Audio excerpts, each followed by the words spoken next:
All right, good morning, everyone, and welcome. Today is Thursday, July 28th, 2022, and I'm welcoming you to a special meeting of the Board of County Commissioners of Manatee County. It is an absolutely beautiful day today in Manatee County, and we're going to start today the way we always do. We're going to start by honoring our God, and then we're going to honor our great nation. So today we have Reverend Edward Dunn of Palmasola Presbyterian Church, where I went to preschool, and he is also of Westminster Presbyterian Church. And he is going to lead us in the invocation, after which Army veteran and County Commissioner Reggie Bellamy will lead us in the Pledge of Allegiance. So at this time, if you're able, please stand.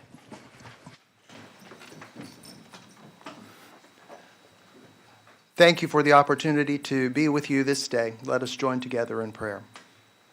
Good and kind Creator, as this day begins, we give you thanks for the beauty of this planet, for the life-giving air and waters, the plants and animals, and for one another. May we see your handiwork in the varied places and the diverse people we meet.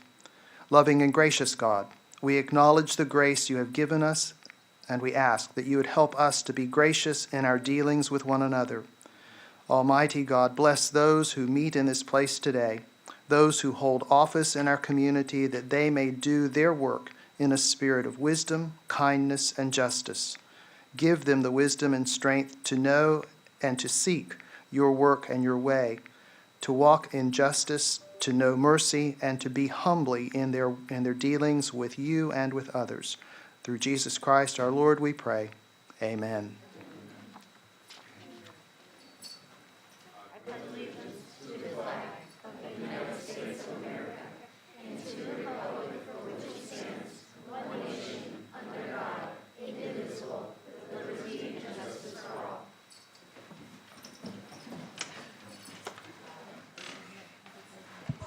Thank you, Reverend. Thank you for your service to our community, sir. Okay, Dr. Hopes is not here. Changes to today's agenda. I don't believe there are any changes to today's agenda. No. Are there changes to today's agenda, sir? It's 9:03. Time to be at work.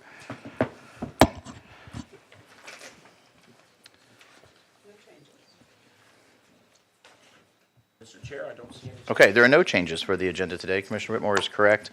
What we're going to do is we are going to start. We have several citizens who made the trip out here to speak today. So today we're going to discuss the budget. And if you have comments that you would like to make regarding this county's budget, then we'll open up citizen comment now. It'll be a 30-minute duration. We're going to cap it at 30 minutes, and then we'll hold citizen comment again at the end of the meeting as well. So I don't have any cards filled out, at least not in front of me yet. But if you would like to come forward to speak on anything happening at during today's meeting. I'm sorry? Okay, just in, hot off the press. We have some folks who would like to speak at citizen comment. We will start, oh boy, Jennifer. We'll go with, starts with a D-I. Yeah, I'd like to start with Maggie. She's listed just under my family. Maggie, why don't you come on up? Maggie Mooney, who I think most of us know as the Town of Longboat Keys legal counsel. Good morning, Chairman Van Ostenbridge and commissioners. It's good to be here today before you. I appreciate the time and opportunity to speak during public comment. Today, I'm here with many of my other Manatee County residents who all support youth swimming, and you're going to hear from a couple of them. And the reason we're here today is to, in the budget process, is to urge you, to request of you that in this budget, which we know is one of the most important things you all adopt, which lists your priorities, your capital improvement plans, that you please add a little extra money to fund a 50-meter pool rather than a 25-meter pool out at Premier Sports Complex. There are plenty of good reasons for this ask, and I've written to you all, as have many residents have written to you, to explain the need and the benefits of a 50-meter pool over a 25-meter pool. For one, we have the Premier Sports Complex, which is intended to be a premier sporting facility.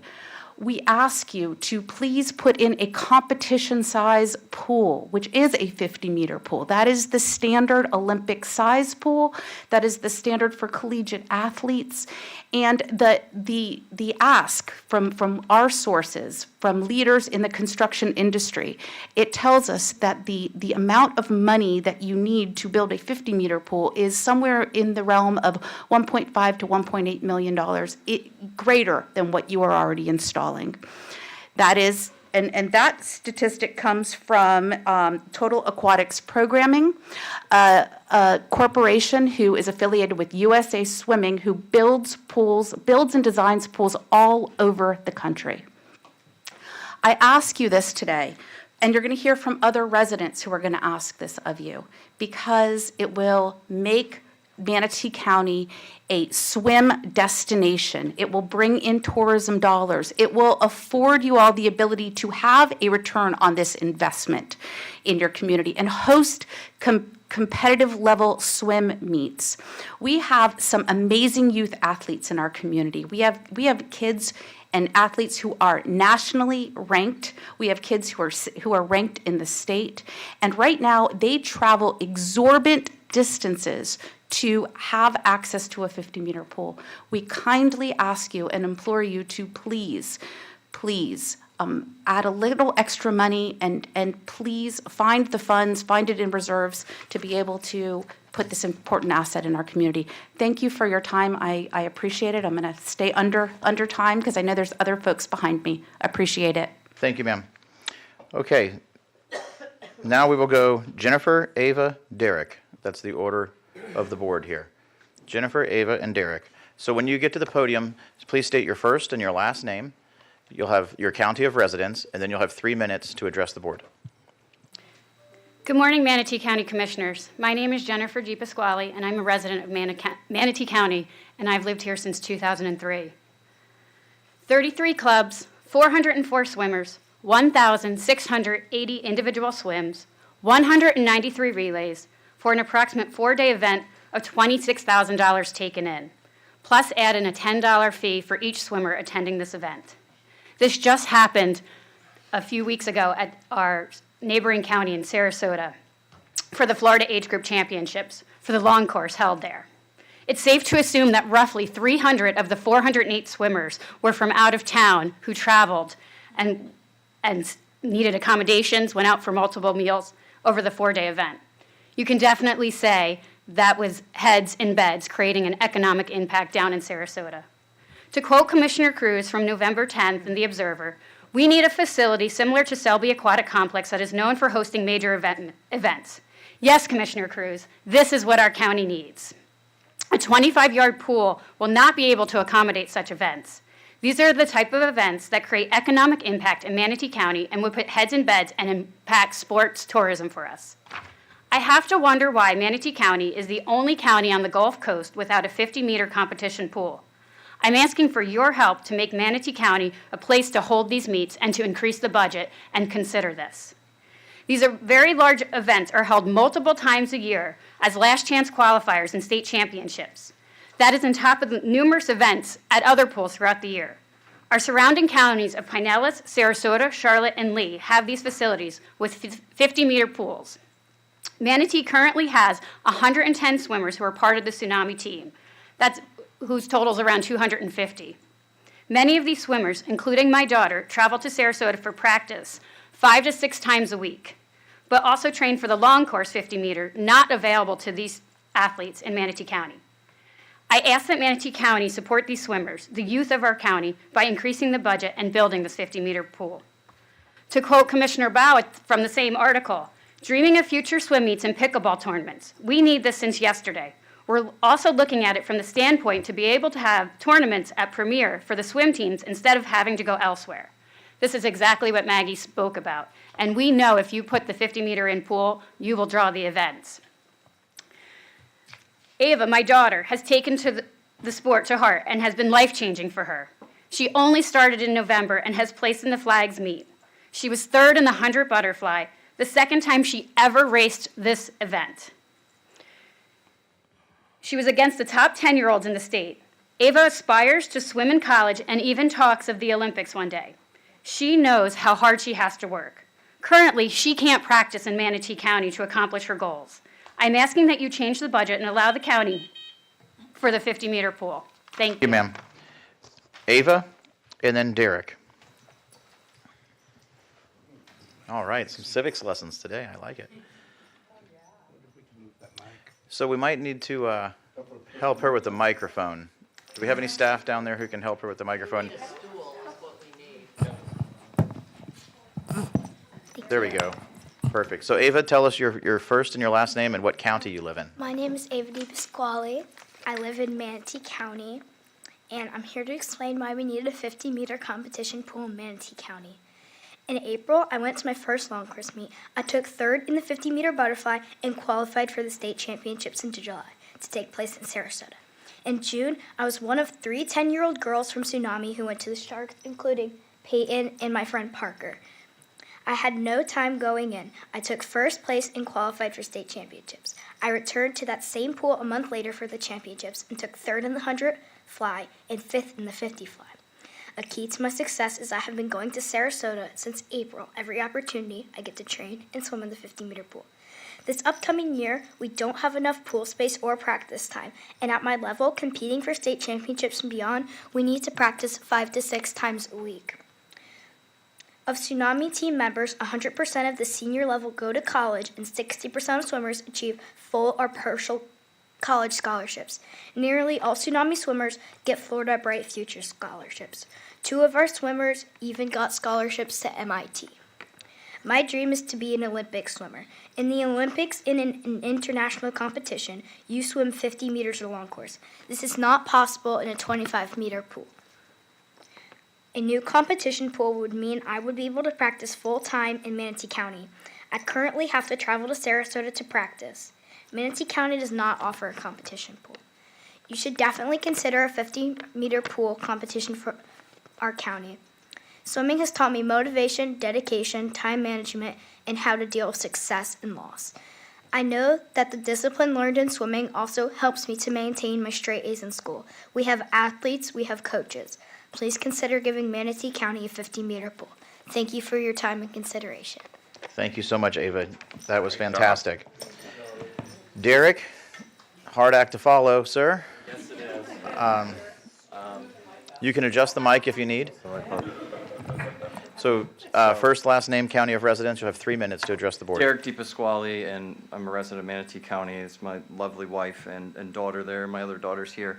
And our friends, and obviously Maggie Mooney, who's headed this whole thing up, and it's been tremendous.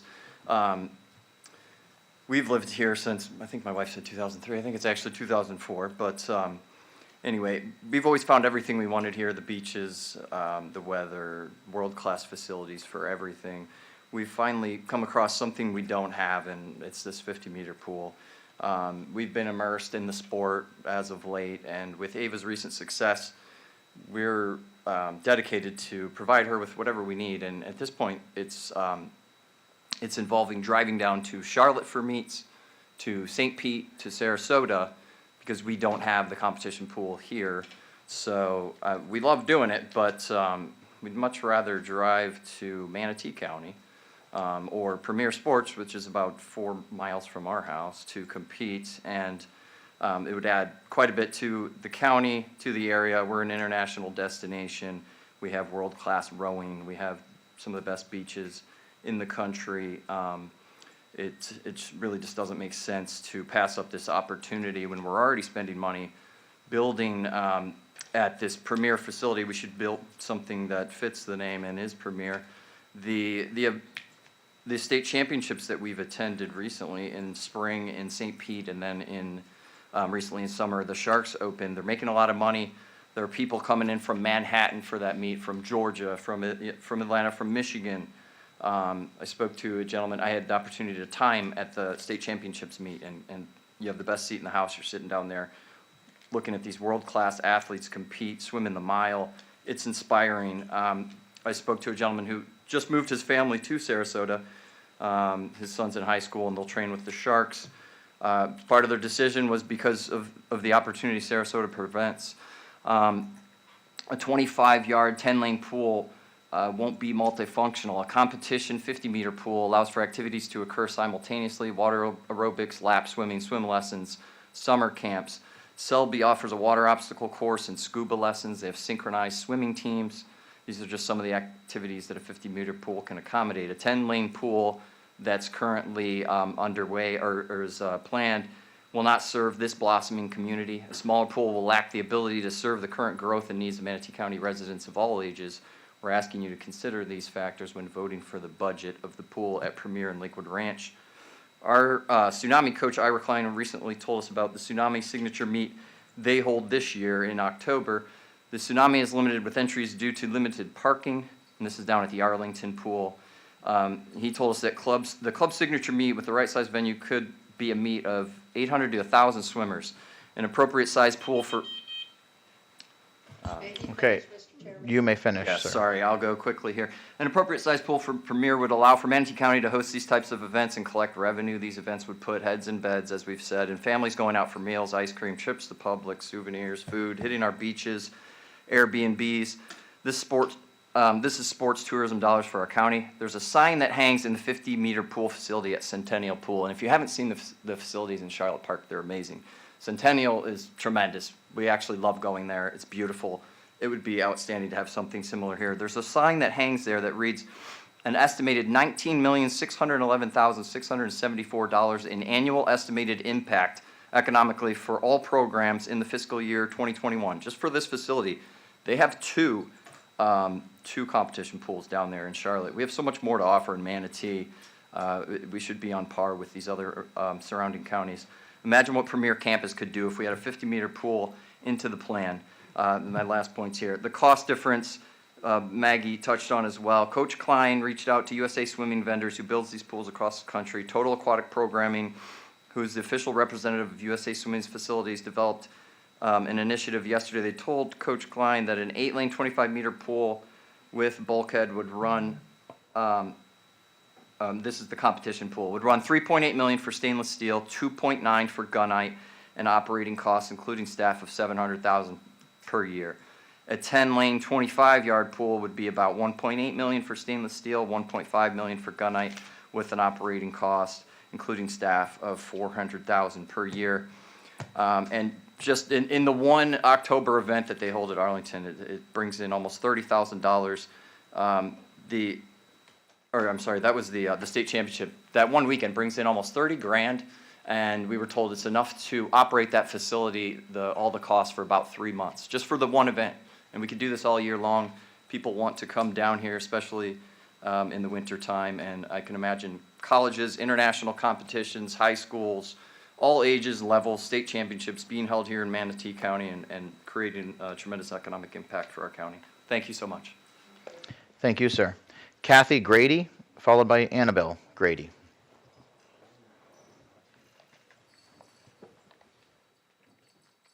So first and last name, your county of residence, and you have 3 minutes to address the board. Okay, is it what? Oh, Kathy Grady, Manatee County. This is my daughter Annabelle. And you can pull the microphone down a little bit, it'll probably help you. I don't have anything prepared. I support everything that's been said. I just wanted to add that in December we moved here. My daughter Annabelle has been swimming for the Savannah swim team since she was 5. And one of the reasons we moved we were relocated for my husband's work, but we chose where we live so that Annabelle could be a part of the Tsunami swim team. It's one of the best in the country. And again, I support everything that has been said. It's be very good for our team and for the county to have the ability to host events here. We've gone to Punta Gorda, we've gone to St. Pete, we've gone to Charlotte, we've gone to all these places, and it would be good to just stay home and support it here. So that's what I say. Thank you very much. Tripp Schwank? Is that right? Okay, you're next, sir. First and last name, county of residence, 3 minutes. Hello, Commissioners. I'm Tripp Schwank. I'm a Manatee County resident. Have been for 17 years. I'm a Sarasota native. I'm also a police officer in the city of Sarasota for the past 22 years, and I'm a 2-time U.S. Olympian. I'm a gold and silver medalist. What I bring to the table, on top of what everybody else has already said, I have 2 children that are tsunami swimmers. I'm not here to talk about tsunami. I'm here to talk about swimming, water safety, the two things that absolutely are paramount in my life. And I believe that we're missing an opportunity. Putting in another community pool here in Manatee County will obviously benefit the community, but it won't benefit the community as much as a 50-meter pool could. A 50-meter pool opens up so much more programming, not just swimming, not just swim team people. Opens up diving, opens up scuba diving, opens up water polo, synchronized swimming, and the biggest one of all is drowning prevention. Drowning is the number one cause of death in children ages 0 to 4. It's the number 2 cause of death behind car accidents age up to 14. We live in a county that's almost surrounded by water, and there's zero reason why we should have a single solitary child drown. And if programming is put in place in a county where we have 50,000 students, double the county south of us, we should have 0 drownings. And we should be the last generation of people to have any child drown. You have the ability and the power to make that happen by putting in place a facility that is commensurate to what this county has already started doing. We're passing Sarasota in so many different ways. Let's keep the momentum going. You guys have that ability, ladies and gentlemen. I don't. I'm just an old man who did something a long time ago that was kind of fun. I dedicated my entire life to swimming. I've been a lifeguard most of my life as well. This is something that you have the ability, either through a public-private partnership, or by extending the budget a little bit, make the difference, and make the difference for our youth and our future. And the swim meets and heads in beds and all the other things that will come with that, can come with that, but they can't come with the facilities that we already have. We have 0 50-meter pools in this county. You may say that we have one in G.G. Bray. There's not a coach in the country or in the world that would count that as a 50-meter facility. We have to open up the opportunities for our students and our athletes and our visitors that come into the area.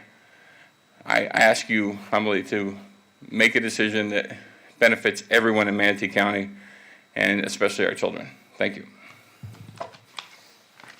Thank you, sir. So Meehan is next, but I would just, because I think you're speaking on a different subject, and there's 2 others. Do you mind if I wrap up the pool folks and then, okay. So Tegan and Peyton are the next 2 on the list. So Tegan, you're first, and Peyton is second. You're going to come together. I like that. Unity is always appreciated. So tell us your name and what county you live in, and then you can talk to our board. Hi, I'm Peyton Portali, and I live in Manatee County. I agree with everything Ava said, and I am one of the girls who made it to flags out of 3 of them. Parker is also a girl, and we would really like it if you would fund a 50-meter pool in Premier. That would be really helpful because we live close. Hi, my name is Tegan Portali, and I swim for Tsunami too. And I really would support a 50-meter pool too, because every time my mom tries driving us up to Marble, where we swim at, it's always a hustle, and we sometimes are late. And I wish we weren't. It would be easier if we had one in Manatee County. Thank you so much, girls. You did a great job. Thank you, thank you. Mr. Meehan, you have a very difficult act to follow, sir. You're up next. And this is the last person that is signed up. After Mr. Meehan, if there's anyone who did not sign up who wishes to speak, you can go after Mr. Meehan. So, and you know the drill here. I do have a hand up. Okay. Pass it around to the commission and the manager. So first and last name, county of residence, you'll have 3 minutes, sir. Uh-oh, I need one of those papers back.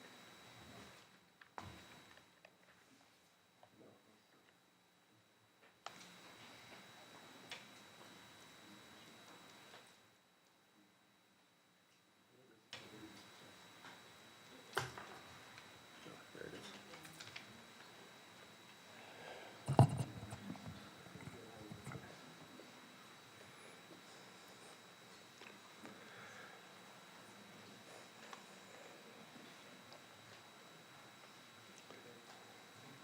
Before I start my remarks, what you've got in front of you are just a couple of articles I wrote in the Bradenton Times over the last 30 days. So peruse those at your leisure if you have not already read them.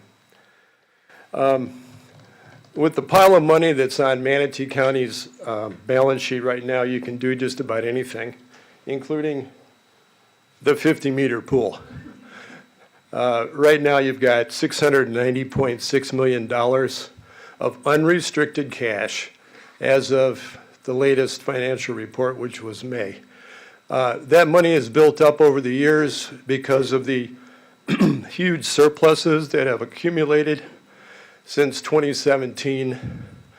Annual $100 million surpluses, and last year, over $200 million surplus. Your year-to-date surplus through May is over $200 million again. So there's plenty of money for anything that you would care to do. A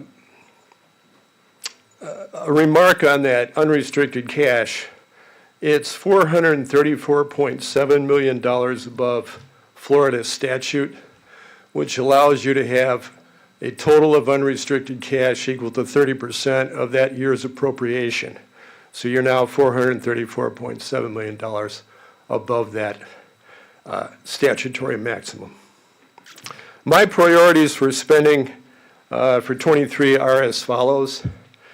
Sidewalks for 59th Street from Manatee Avenue to Riverview Boulevard. Sidewalks for Riverview Boulevard from 61st Street to 35th Street, and a joint venture with the city of Bradenton for continuous sidewalks on 26th Street. It would be great if these sidewalks were wider than 3 feet. A 6-foot wide sidewalk would be great. 8 foot would be unbelievably fantastic. I'd also like you to consider doubling the budget for human service agencies from $1.2 to $2.4 million. I'd like you to fund the environmental lands from reserves instead of putting them on the millage this year.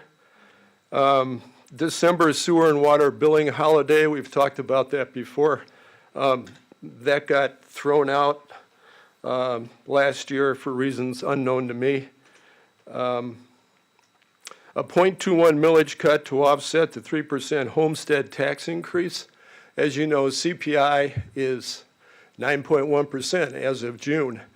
You put in a 0.21 millage cut, that will offset the 3%, which every homeowner is going to experience in Manatee County. Glad to see Dr. Hope's shaking his head positively. Thank you, sir. Variable property tax to offset the sky-high inflation and to bring current reserves back into compliance with Florida statute. Thank you. Thank you, Mr. Meehan. As always, we do appreciate the time that you put into this, and you're taking your time to come down here and address this board. Is there anyone else who has not filled out a card who would like to come forward to speak? You all get to, so whatever order you want to come up, now is the time, ladies.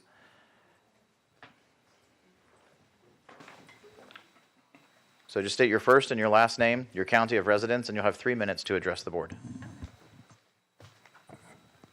My name is Heather Schwenk. I'm Trip Schwenk's wife, who is just up here. I would have our kids here today, and I live in Manatee County. I would have our kids here today, but they are currently in North Carolina competing at the U.S. Futures National Championships, which is a selection meet for USA Swimming. And my daughter's probably due to swim within an hour in the preliminaries and her 100 back. We chose to be here today for this meeting. My husband's driving there later today to catch up with them and watch them compete. And this is a big reason why we just feel that a facility here that could support these types of competitions, and if it's done right, you have a lot of members of the community that would be happy to help with meets, have timers, officials. It's all volunteer. And we have that within our community, and people who are willing to do this. And support of a pool like this that could host these types of events, or events even for these little guys here. My kids wouldn't benefit from this facility most likely. I have a 14 and a 16-year-old.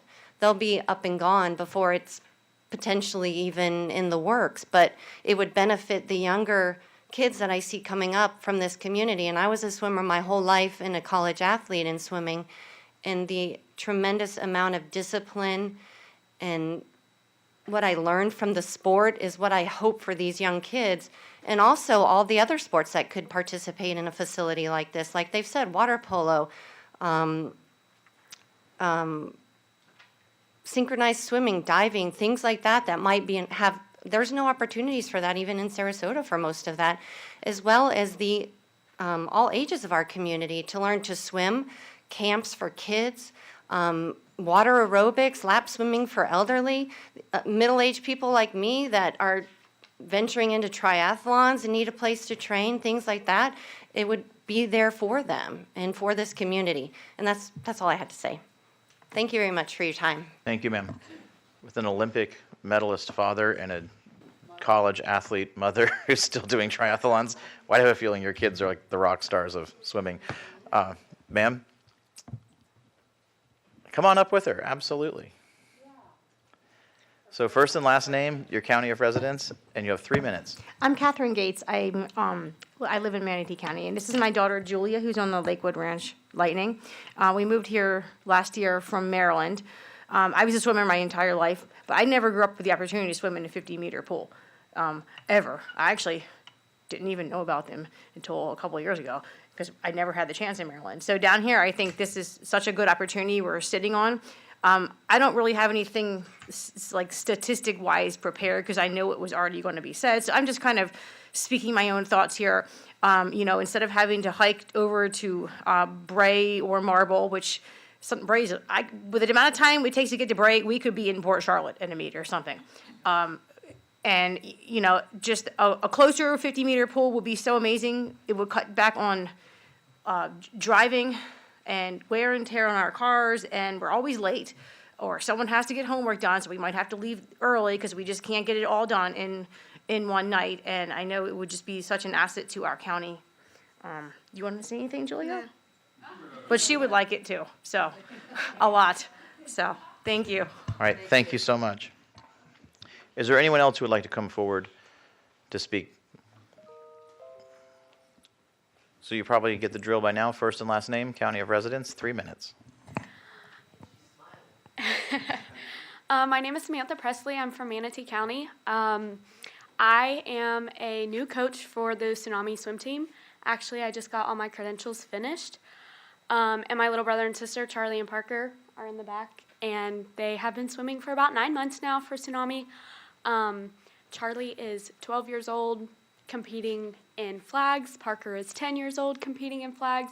And they just do not have the opportunities that they should. So I do push for this 50-meter pool as a coach, and I wish there was some other coaches here today. Unfortunately, there's been some, I guess, technical difficulties with everybody. I know Coach Ira is in surgery yesterday for his eye, but I do know that they all wanted to be here, and I wish I had something prepared and spoke on behalf of them. But I really do. I push for it, They're great kids, all of them. I love working with all of them, and I think that just the opportunities would be so much greater if they had this 50-meter pool. That's all I have. Thank you, ma'am. Is there anyone else who would like to come forward to speak on the budget today? Okay, seeing no one, we're going to go to the telephone and see if anyone has called in to speak on today's budget. No callers. Okay, no callers. We're going to close. And with that, we will close public comment. The clerk had it timed well. And I'm going to then turn this, well, no, I'm not, because I have, the order of the board is Cruz, Baugh, Whitmore, Van Ostenbridge, Servia. Commissioner Cruz. Yeah, thanks to everyone for coming out. I've spoken to many of you since I was in the newspaper saying I supported it. First off, though, Mr. Mann, since you were the outlier there, you do have a lot of requests for proposals of things you want to get done, so I'm sure we can increase taxes and get a lot of those sidewalks fixed. You're not smiling. No, we all agree with you. I was on record. Last year we worked on lowering the millage. This year we're working on lowering the millage. I don't foresee us doing the environmental tax out of reserves. We did that last year as a one-time thing, as a concession to a new administrator who was then tasked with finding the real savings within the budget and not by manipulating that. So that won't be the way we do it, but I can assure you I'm not walking out of here without at least a 0.2 mil by the time your actual taxes come out in November. We'll get that done because of the 3%. You know, for the homestead, I mean, there's other people that need benefits too, but we're on board with you, I believe. As for the pool, I'll start out as an aside. No triathlete swims in a 50-meter pool. I've trained for many triathlons, and I know many triathletes. They're exhausting. So, but I fully support figuring out a way to get this 50-meter pool done. Like I said in the newspaper, the devil's in the details here. We've got a finite amount of land at Premier that we need to see how it fits into a footprint within a site plan. We've got a finite amount of dollars. I understand from talking to Maggie that, you know, it's not a tremendous cost overrun. It's 1.8 million plus or minus to get the 50-meter, and we have to figure out the operating cost. But I've said it before, and I'll say it again. You know, I don't like when we Band-Aid problems and come up with a lot of half projects around here. You know, that's how you end up with a 2-lane bridge. That's how you end up with a 4-lane road that should be a 6-lane road. That's how, you know, there was conversation about the smaller library in East County, and when we pushed to get the full library out there. There's a lot of, let's just do something now, and then we'll do something else later, and then everyone just has a lower quality of life from day one while we try to come up with more money. You know, it's like, you can go out to dinner at McDonald's 7 nights a week, or you can go out to a steakhouse once a week. It's like, you know, do you want quantity or quality? And I think Manatee County needs to start deserving some quality and not just quantity. We don't have a 50-meter pool. Premier can be and should be, and God willing will be, one of the biggest economic and tourism generators of Manatee County for many years to come.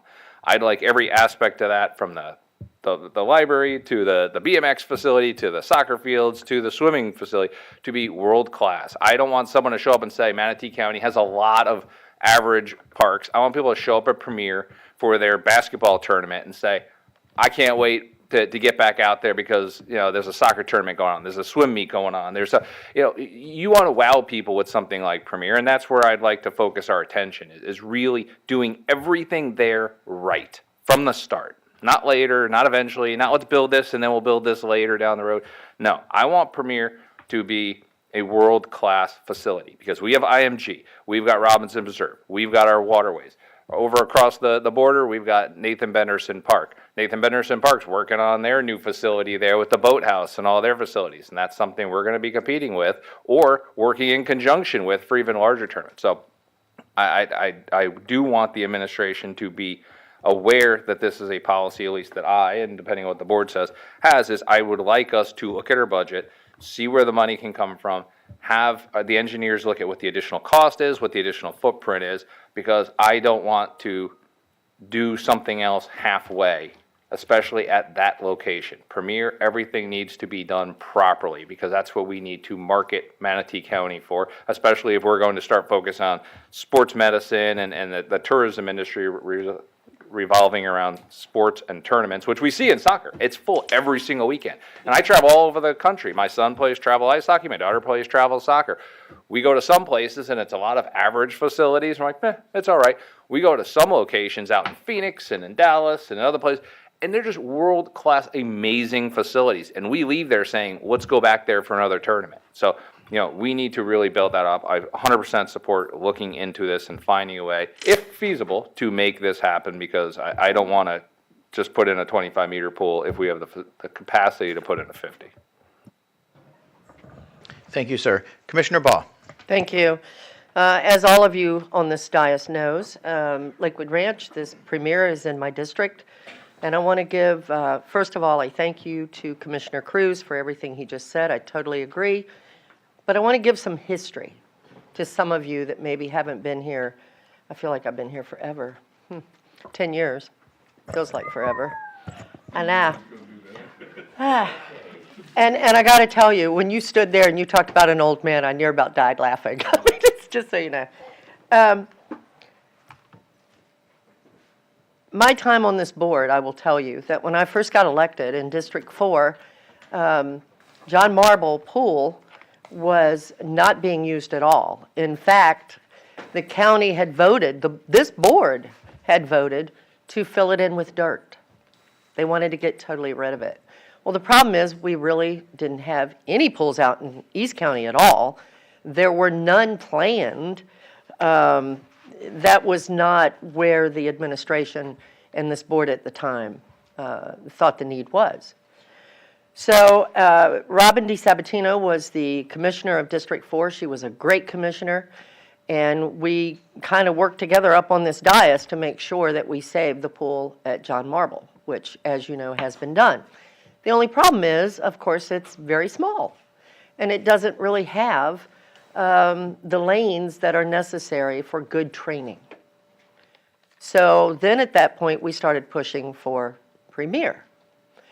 You know, the Premier Library, I mean, you know that we just broke ground on that earlier this year, and that has been in the works for 20 years. You know, people have been talking about the library for over 20 years, ever since Lakewood Ranch was started. As you know, yes, we finally broke ground. That's happening. We're starting to see some things at Premier.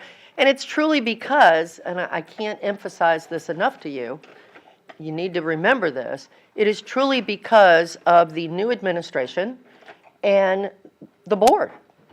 The philosophy of this board, there, Reggie, there's that word again, has totally changed. Thank goodness. I was always told, I'm not an expert on pools, unlike, I guess, my colleague, Commissioner Cruz, who was elected in 2020, I'm thrilled to say. You know, I was told by people in parks and natural resources, I won't go into any names, but that the pool they were looking at for Premier, my point was it needs to be big enough to be a competition pool. I'm told, well, it's going to have 10 lanes. It's plenty big. Okay. You know, are you sure we need 10 lanes? Yes. Okay, we really need to go 10 lanes. Okay, so I'm thinking, I'm under the impression that we're getting what we need. Little did I know. What an experience, what a learning experience. You know, we were just on recess, and I met with Maggie on Monday, who I've known for years, well, 10 years. And, you know, she starts telling me about all the parents that are sending in emails and all this, and I said, well, I really haven't seen, I don't understand.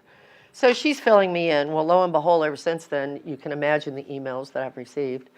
And I have forwarded most of them to the administration.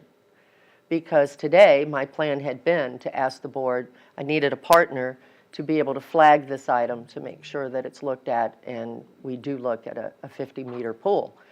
I am all in from day one on Premier, that if we're going to spend the money to buy the land, which this board did, then we need to make sure that it is, quote unquote, a premier park. You know, and the only reason for that is not because it's in Lakewood Ranch in my district, although I will admit I do love that. It's because really we're just growing. And we don't have the ability to really put a 50-meter pool really just anywhere in Manatee County because of the growth that we already have. So Premier is the premier location for that type of thing. So I am on board. I will push this. Mr. Chairman, do I need to wait to flag it once we get into the CIP, or do you want me to do it now? Let's wait till we get to it on the agenda, till we actually get to it. All right, well, just know that it will be flagged to look at this. And as Commissioner Cruz said so eloquently, we just need to make sure that it is something that's feasible that we can do. Do I think we should be able to do it? Absolutely. So just wanted to say that. Thank you all for being here. Thank you, ma'am. Commissioner Whitmore. Yeah, before I talk about this, just to be very, very clear, the commissioner that Commissioner Baugh was talking about, there was no relationship. In fact, Commissioner Baugh and I were called the Mean Girls, and there was a lot of things going on. So anyway, well, now I know you're friends. So but let's I stay just wanted focused to be on the clear. pool. Yeah, I just wanted to be clear that it was not accurate. So I have a relative that went to tsunami, and actually he is Ray Amaris. You may know him. He went to your team. He actually got a scholarship in Alabama to be on the swim team to go to college. And now he's actually working at your pool during the summer as a lifeguard and teaching swimming. So he had a very good experience. And I heard about this from his family even then. I know we have a 50-yard pool at GT Bray, and it's always, always full. So, but if we were going to ever put one anywhere else, Premier was the place because that's where our Olympians come for soccer from all over the world. That is a premier sports campus. I don't know, and I'm not going to throw any employees under the bus why it changed. If it did, the size of the pool changed. And I'm sure it wasn't just Parks and Recreation's issue, but if you could give us is it smaller than what was requested? I know it isn't, okay. I know it's all about money, but this is a capital plan. We have $1 million in our, the prices are going to be going up. So what we need is a clear picture from administration of how much extra it's going to cost. It isn't going to cost any more for staff because they're already there with the pool. It's just going to cost capital. So I think when Commissioner Ball flags it, we can look at that. Okay, thank you. I'm next on the board. Quick life lesson for the kids. Once you become adults, the answer to almost every question anyone ever asks you, the answer is money. Money. You just say, what's the question? Awesome. I know the answer. All about money. So when it comes to the pool, GT Bray is in my district. It is busting at the seams. There's not enough. We're rearranging lifeguard schedules and protocols to ensure that we can have people there virtually from sun up to 11 o'clock at night because of the amount of usage for the pool. Even at one point, there was we had high school teams getting bumped because there were college teams coming in paying more, and to the point where I had to step in and say, no, the pool is for the local folks. Right. So I do think there's plenty of potential usage for the pool. I don't question that at all, and it will provide a lot of relief for GT Bray and for Palmetto. The question just comes down to money. How much is it going to cost us to go from 25 to 50, and what will the long-term maintenance increases be on that? So once I get some answers from staff on that, I can tell you what my answer will be. But I'm going into it telling you that I would like to be able to approve your pool. Yes. Mr. Meehan, you're a constituent of mine. 59th Street, north of Manatee Avenue. So from Manatee Avenue to Riverview Boulevard, it dead ends or tees off at Riverview.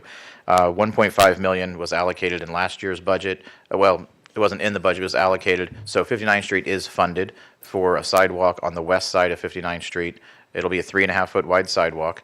We're dealing with limited right-of-way there, and as you know, as we increase the size of the sidewalk, we start having to purchase right-of-way, and that drastically adds to the cost. 26th Street is a county road, and it's all county right-of-way, so there would not be a partnership with the city, even though it does run through the city of Bradenton, as you pointed out. And that also is in my district, and we need gap-filling sidewalks through there. So where 26th Street is 4-laned, we have a policy of putting sidewalks on both sides of the road where there's 4 lanes and just one side of the road where there are 2 lanes. So we will gap fill the 4-lane section, it's funded. And then in the 2-lane section, the sidewalk will be on the east side of 26th Street, and it will run from Manatee Ave all the way to the bottleneck where it's 4 lanes. So that's taken care of. Riverview Boulevard, I'm going to throw Palmasola Boulevard into this same conversation because we have the same problem. Most areas of Riverview Boulevard, put it this way, where there is no sidewalk on Riverview Boulevard, the county only owns the property for about 6 inches off of the pavement. We don't have any right-of-way, and just the fact of life is every third house on Riverview Boulevard is some pain-in-the-neck lawyer who, as soon as he gets a message that says that we're going to start taking right-of-way to build a sidewalk, immediately says no and creates an obstacle. The cost, and same issue on Palmasola, the cost of fighting these guys, and they all have money, they'll fight us forever, it's not a good use of tax dollars, unfortunately, to fight them and buy the right-of-way and put in the sidewalk. By the time it's over, we could lay a gold sidewalk through that area for the same price. So it's just, I have a lot of battles that I'm fighting up here, and I have a lot of people who want sidewalks and are want them in their front yard. For instance, Commissioner Bellamy's area would like sidewalks. So when people are fighting us on the sidewalks, I'm just going to go, where there's the path of least resistance and put sidewalks, path of least resistance, no pun intended, but put the sidewalks where people want them. But I've fought the Riverview Boulevard battle already for sidewalks. So, and as far as a reduction in your property taxes, I am in favor of Commissioner Cruz's comment of a 0.2 reduction, which is virtually dead in line with your recommendation. So I think your taxes will be lowered today, I hope. And that's all for me. Commissioner Servia. Yes, thank you. I appreciate all of you coming out, especially the kids. Thank you so much for talking to us. I hear you. I'm in favor of the pool. I think we also need this type of facility in Manatee County. I can't think of a better location than Premier Sports. But here's how we have to make decisions up here. And I always think back to Senator Galvano's quote, which I probably won't get exactly right. But he always says, the next public crisis has yet to reveal itself. It's something like that.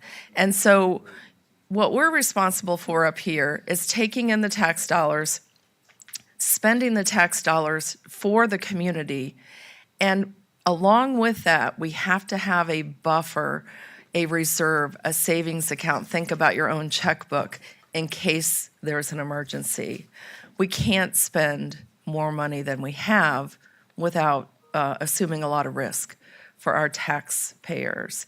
So I am the chairman of the Tourist Development Council. I believe that tourist development taxes could be used for this project.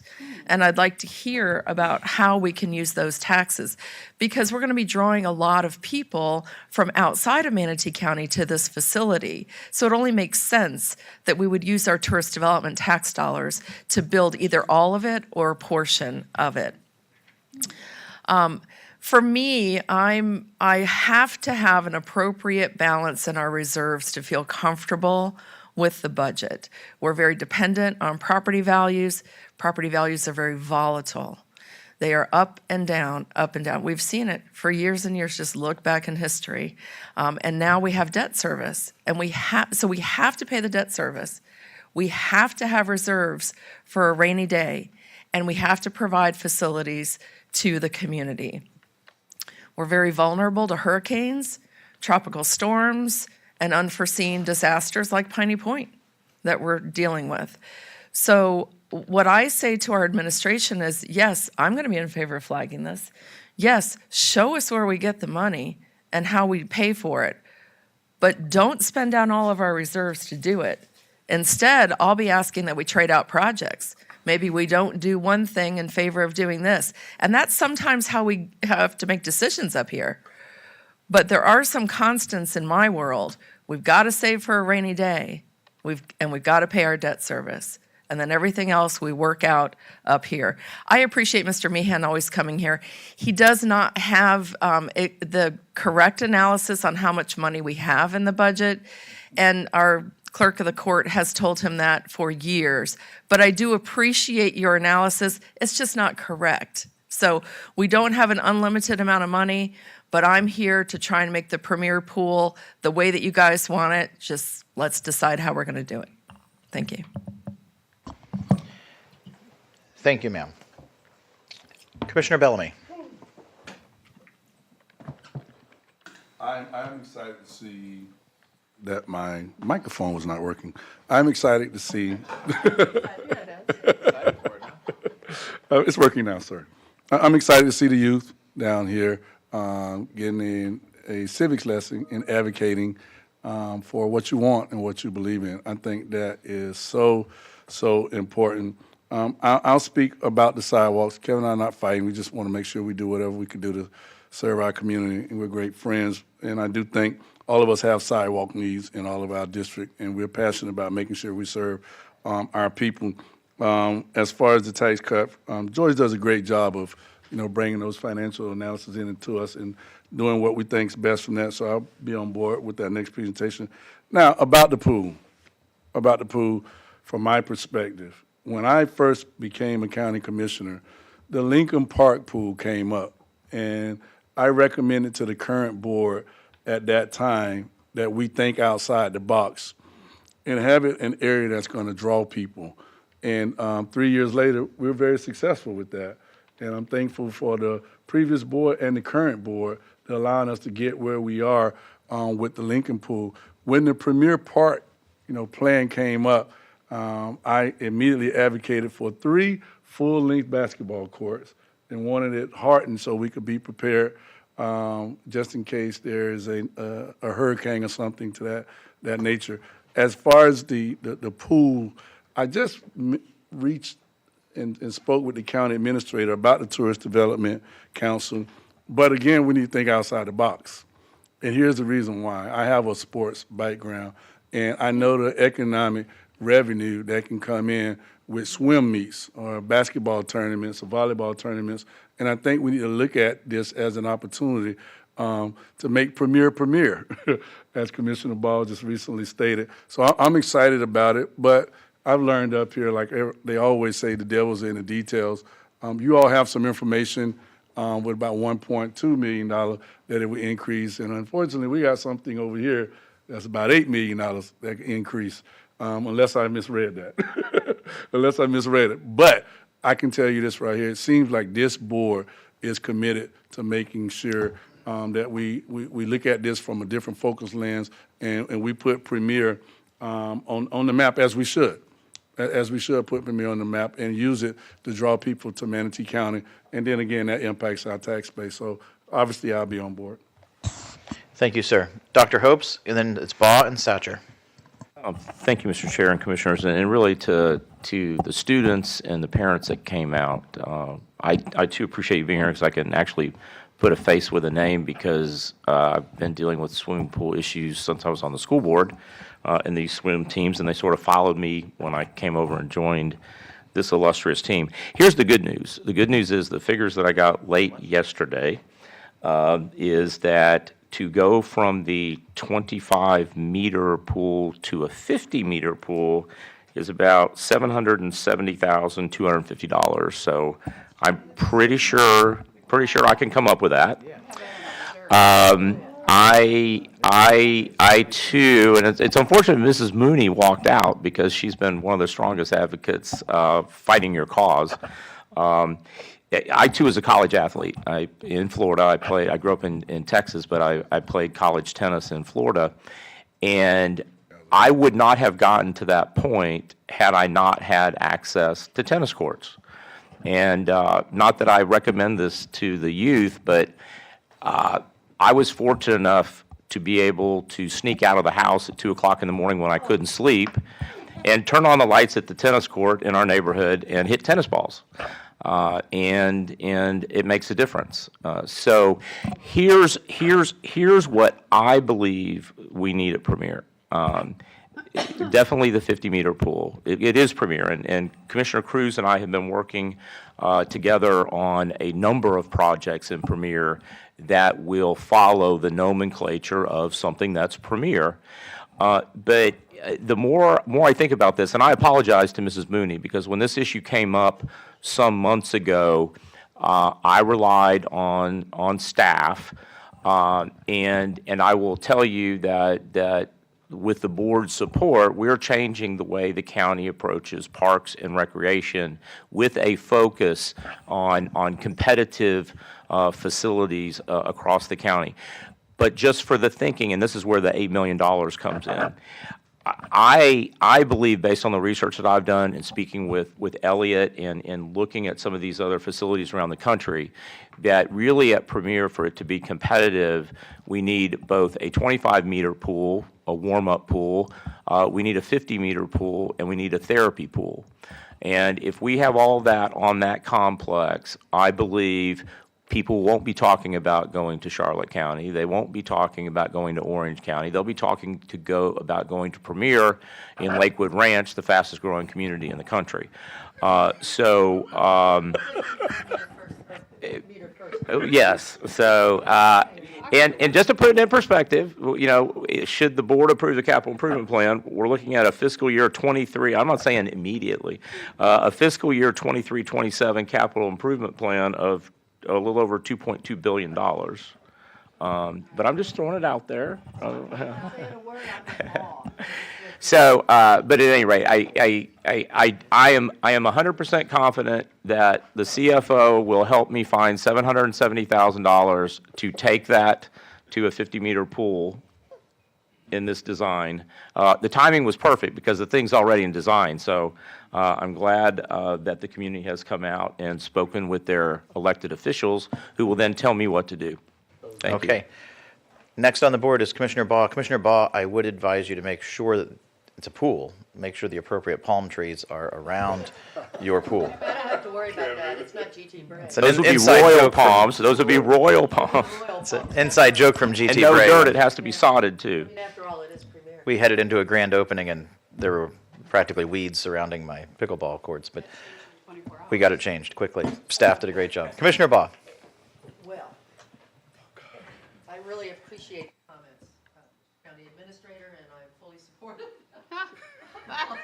Bet you are. Okay. That's actually not why I hit my button to speak. It's more about Mr. Mahan that I was going to speak. But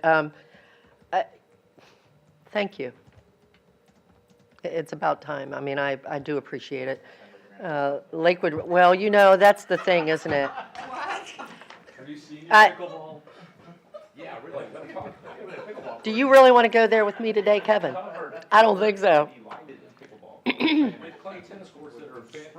See how I get treated because it's Lakewood Ranch? I mean, do y'all see this? You see it.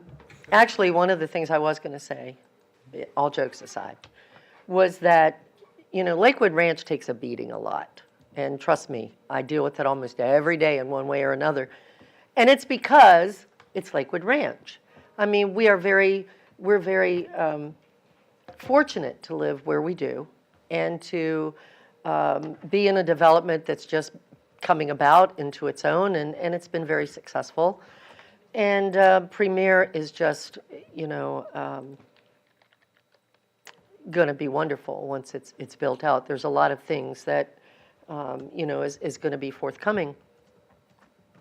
But I did want to say that I'm speechless now. I don't know what to say. There's a lot of things that we need at Premier, and one of those is pickleball courts, and I'm sure y'all hear that too from Lakewood Ranch.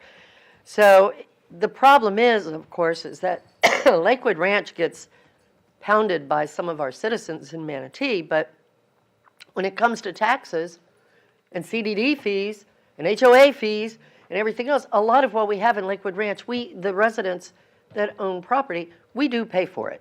I mean, it's not given to Lakewood Ranch.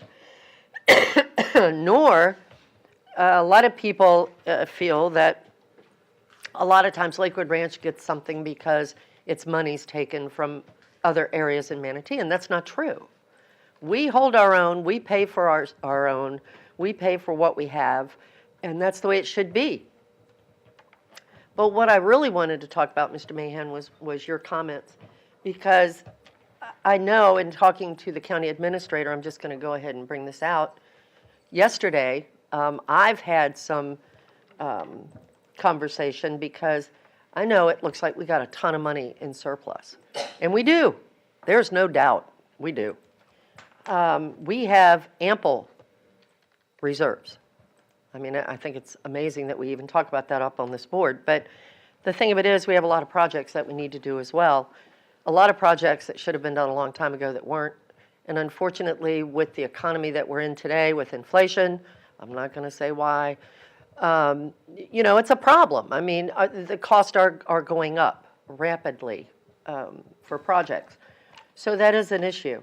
And part of the issue, too, from what I gather in talking to the administrator, and I don't generally get into the weeds on how it all comes about, but, you know, it's my understanding, and please, Mr. County Administrator, correct me if I misinterpret what you told me, but it's my understanding, per the clerk, that we have to have, if we have a project, we have to have the money for it in reserves so that it's covered. Am I correct on that? Okay. So that's why a lot of times it looks like we have so much money in surplus that we do, but it's for projects that we're trying to do. And right now, I will tell you, my main objective, and has been on this board the whole time I've been on the board, are roads. traffic congestion. I mean, we have major issues, and we've got a very responsible, I feel like, program that we're trying to do with the roads that we're trying to build and to help with this situation. So that is one of the reasons you see a lot of the surplus that you see, and I'm not crazy about that. And I've asked the county administrator to look into this because I want to know if that's Florida statute or if that's just a requirement by the clerk. But we need to look at that because that does hinder us in many ways. As Mr. Mahan keeps coming to us and saying, he's right. We have a ton of money in reserves. And since others today have mentioned decreasing the millage, I will tell you I came fully prepared to do that today. We've been blessed in Manatee. Our revenues are way up. Home values, and that's why it's way up. It's because of the home values in Manatee County.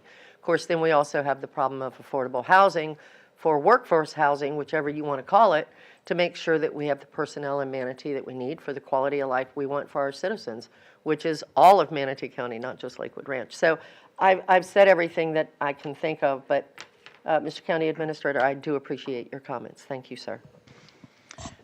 Thank you, Commissioner Satcher and Whitmore. Commissioner Satcher. Thank you, Mr. Chair. So this issue had come to me earlier. I've been kind of eyeing this one from afar, and I have just a different perspective when it comes to Northeast County. My district, all of Parish, but parts of Ellington, parts of Palmetto, Mayaca, and I think that some of technically Lakewood Ranch, and a lot of people that live north of 64 are coming down or going south. I know, but we're all using the same publics, And so I'm not one of these, I am competitive. When you said that we are passing Sarasota in a lot of ways, I feel that rush. You like that, don't we? Competitive, in some ways, but with Lakewood Ranch and Parish, I feel like in a lot of ways it's like big sister, little sister, moving fast together. And so what I've been working on doing is finding ways that we can get those economies of scale and try to move fast in the same direction north of the river. And so I think we found ways that we can do that. I've been talking to a few school board members and then the superintendent. I think that they're going to help us close by Parish. We'll see on the location. There's options on locations. And so, but the bottom line is, I like the fact that we're making or getting opportunities for children. I am a guy that's in favor of lower taxes whenever possible. But at this point, we have this money that has already been taken in, and for the most part. And so I think that we need to be as efficient as possible, and it seems like a really smart investment to make it a place that people want to come from other areas. And so I know that I had been quiet for a little while. I even took some heat on Facebook for not answering emails quick enough. But you might find me to be a pretty good ally as we move forward. So thank you very much. Thank you for that. Thank you, Commissioner. I don't know about this surpassing Sarasota. We've always been ahead of Sarasota. Commissioner Whitmore. Yes, the tourist tax. There's really specific guidelines. If there's a way we could do it, that would be great. Tourist tax pays for advertising and capital. And capital, I don't remember about it being a pool. Bill Clegg is an expert on that. He worked at Orange County when the tourist tax was started. So we can find out. To me, these swim teams go all over. It is bringing tourism. And again, they'll take and affect the people that actually use it, that live in that area too. So this is what the Tourist Development Council and our attorneys need to find out, because again, as Commissioner Van Osterbridge knows, in Holmes Beach, they're wanting to do a multi-use path, and there's certain areas where they can do it and where they can't. So we have to be cognizant of the law. So I just wanted to bring that up. And as far as all this other stuff that our administrator just said about extra things, I about had a heart attack. We as board have not set policy on that. It is a premier. And just remember, I had a private sector build an entire skate park in '98, and they spent like $300,000 with it. The private sector did that. That's all great, but let's all just talk like Commissioner Boss said about the pool first, and we can talk about the other stuff later. We could get major corporations to pay for that kind of stuff. Thank you, Commissioner. It's going to be a Really- public pool, right? Yeah. So other people can use that, and that's course. the difference between the tourist tax and that, and that's where our attorneys will have to I decide. think you make a great point Yeah. regarding the tourist tax. Really interesting. Commissioner Cruz. Oh, I don't need to be on there. Commissioner Cruz is not on there. That concludes Commissioner comments on public comment. Thank you all so much for coming in. You're welcome to stick around if you want to sit with us as we go through a $2 billion budget. We're not going to talk Line by about it, line. yeah. Mr. Meehan may stay, but the rest of you probably have better things to do. Okay, then I'm going to turn it over to Dr. Hopes and Sheila, so there she is somewhere, to, do you want to take a 10-minute break, y'all? Yeah, we're Because once Yeah. this starts. close to that break time anyway. Okay, we'll take a 10-minute recess.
Okay, welcome back, everyone.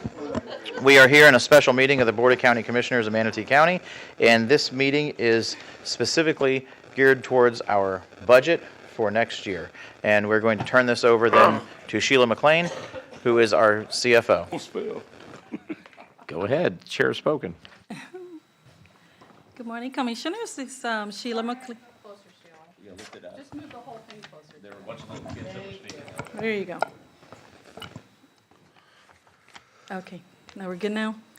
Good morning, Commissioners, County Administrator, County Attorney, Sheila McLean, Interim Chief Financial Officer.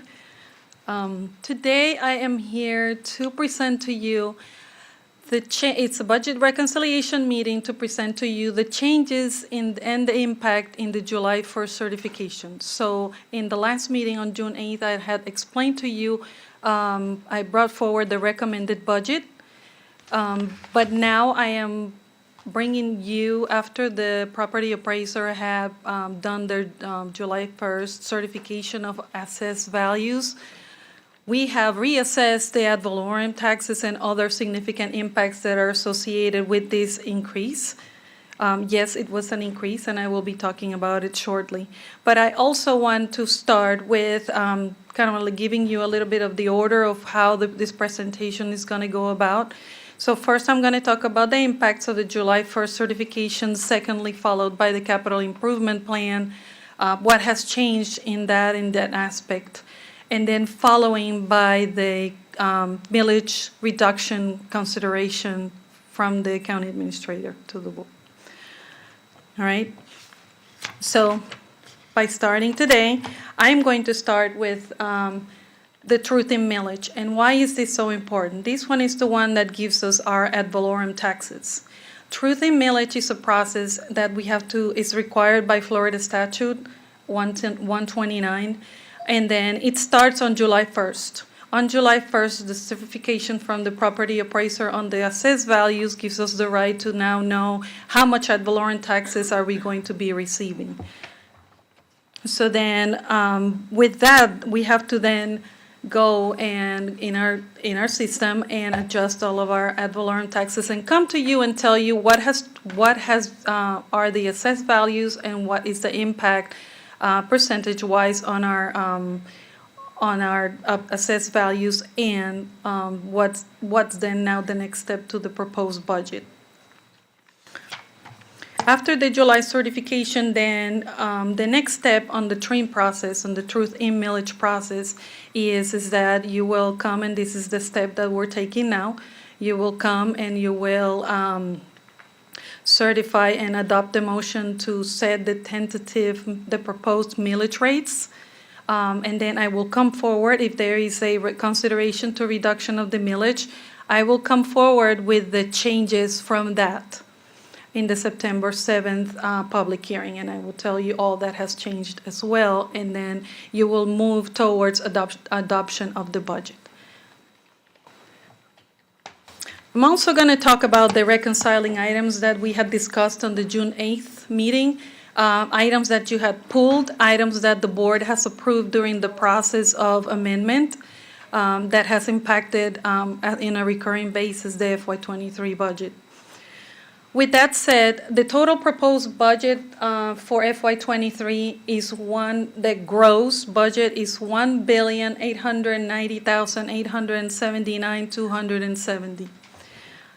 The net budget is $1,030,022,695. I would explain. There's always been the discussion of what's the gross budget versus the net budget. So I will explain that with you. But I also want to explain what has changed and what has been the change from recommended to proposed. Okay, on the net budget, the change has been $4,522,987. On the gross budget has been $23,380,558. So let's understand first now what is the difference between gross budget and net budget. So gross budget is the entire budget. Our balanced budget is the $1.8 billion. We move forward, that the difference is at $23.4 million. To get to the net budget, then, we have to peel back the reserves to cash balance. That one was $16.9 million.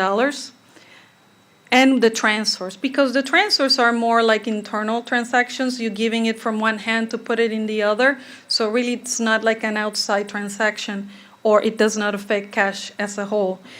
So that number is $1,973,984 for a change in the net budget of $4,522,987. And that gives us a net budget of the $1,030,022,695. It's always been kind of like the question, so I wanted to put it out there. What's the difference between one and the other? Moving forward, I'll explain to you what has happened with the assessed values.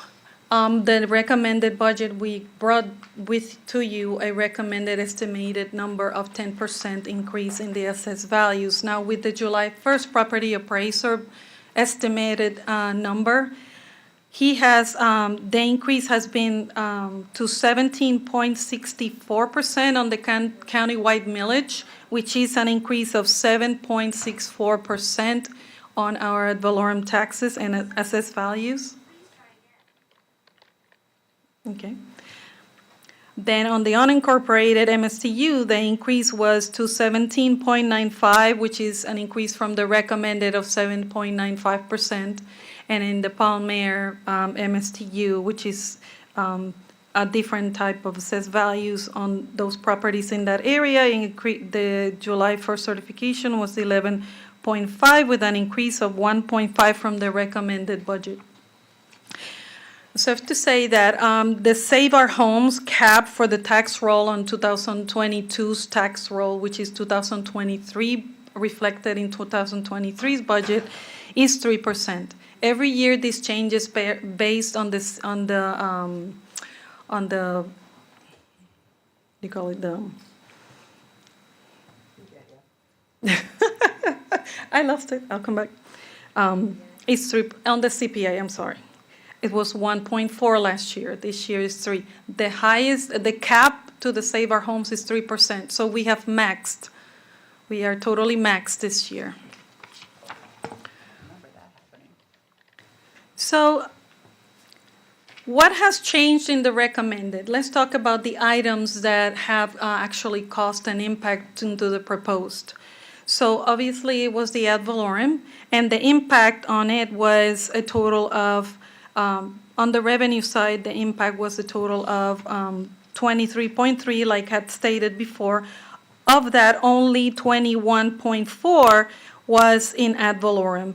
I have listed in here the impact by tax-supported fund. So there's the general fund, transportation, library, children's services, parks, environmental lands, unincorporated MSTU, Palmer. Those are the tax-supported funds. Then on the revenue side, then as we know, then the Southwest TIF and the Port TIF have a direct connection with the changes in the ad valorem tax because it's the derivative and the calculation is based off of the assessed value. So the increase on that as well drove an increase to $1,973,984. This is on the revenue side, totaling the $23.4 million.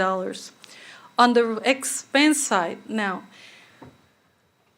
there are, as a reflection of the increase in property taxes, there are charges that we have to incur, like the tax collector. Tax collector charges their fees based on the total collection of ad valorem. So the recalculated amount and difference was $871,757. Following by that is also the changes to payments to the CRAs, Community Redevelopment Agencies, and the Southwest TIFs. We have 2 TIFs, the North County, which we normally call the Port TIF, and then the Southwest TIF. The impact on those 2 was $3,387,335. And then the third one on the expense side is the commissioners have pulled some items on the June 8th meeting, and that's reflected in here. And also, they have forward funded some items that have an impact on the 23 budget in the 22 budget through amendments of some sort. I will be talking about those in detail in a second. So then on the next columns, then I'm showing the impact on the reserves. In my memo that I presented to you a couple of days on July the 9th or the 7th, I believe, I explained to you that any increases in the ad valorem taxes, because they are not actually identified to a specific expense other than these ones that I have shown, the difference goes strictly into stabilization. That increases the reserve until we find a purpose for it. And then the net increase in the reserve for contingency, this one is because the Southwest TIF has unique contingency, which means it's a set-aside reserve for specific purposes. So like if they have economic development, placemaking, catalytic projects, so that's how they categorize it in their reserves inside the Southwest TIF. If you have any questions, please don't hesitate. I'm going to talk a little bit in brief and then in detail. Yes, ma'am. Yeah. We'll get lost easily, so go ahead. Okay. Yes, the expense changes. The items that we pulled forward funded, so what we pulled at the work session or whatever it was, the total amount is $562,000.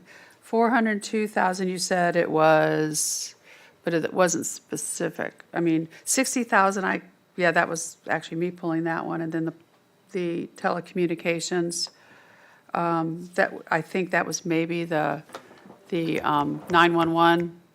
Or is that in the 402? I will talk by each one in detail in the next slide so that it'll give you more comfort of the numbers. Thank you. Okay. May I continue? Mr. Chairman, I have my button pressed. Since go you ahead. asked for questions, may I ask my question Before now? she moves along and gets lost, I think we should just ask them as we go, right? So my question is about the CRAs, because I don't know if you're done talking about them, but can someone tell us the status of the CRAs? Are they, they're set to be completed, and what's the status of that? So you're talking about the ones that live in the general fund. You're talking about the one for the 14th Street and the South County CRA? That's correct, yeah. Those are monies that are different than these ones. These ones are more CRAs that go to the cities. These two that you are talking about are placed inside the general fund, and last year there was only $157,000 left to be spent, and this year it was placed in their budget to have it. I will ask the department to come and give you a detail of of where that money is, but it has already been placed allocated in their budget for full spend down this year in 22. So we are going to see the budget show a full spend down. Is that what you just said? Well, hopefully, yes. Okay. I mean, it is still an actual ongoing fiscal year, so I will ask the administrator if we can have somebody from the department pinpoint where they are at with it. Okay, thank you. And while I have the floor, I'll just remind the board that we are kind of crunched in our schedule, that Commissioner Whitmore and I are supposed to be at Tiger Bay at 11 a.m., but there's a lot of important work to do here. So if the board can please just work with us so that we can do all that we're expected to do. Thank you. Go ahead, Sheila. Okay, thank you, Chairman. All right, so again, I wanted to talk more a little bit briefly in detail, but not too long, about each one of the items that I had just described before. Like I said, the ad valorem increase as the number one most important one that happened for the July 1st, a total of $21,406,574 was the change in the ad valorem.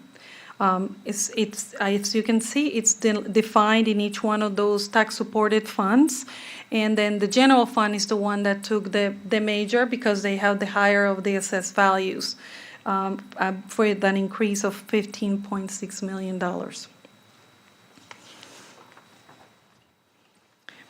So in the changes on the expenses here, then I kind of want to touch on again that I had expressed. So we had the taxes, the tax increases of the 21.4, tax collector expenses, the CRAs, those are paid by the general fund, the Southwest TIF increase and the Port TIF. Moving on into those other items that we had discussed. So let's talk about the pulled items. On the June 8th, the board approved to pull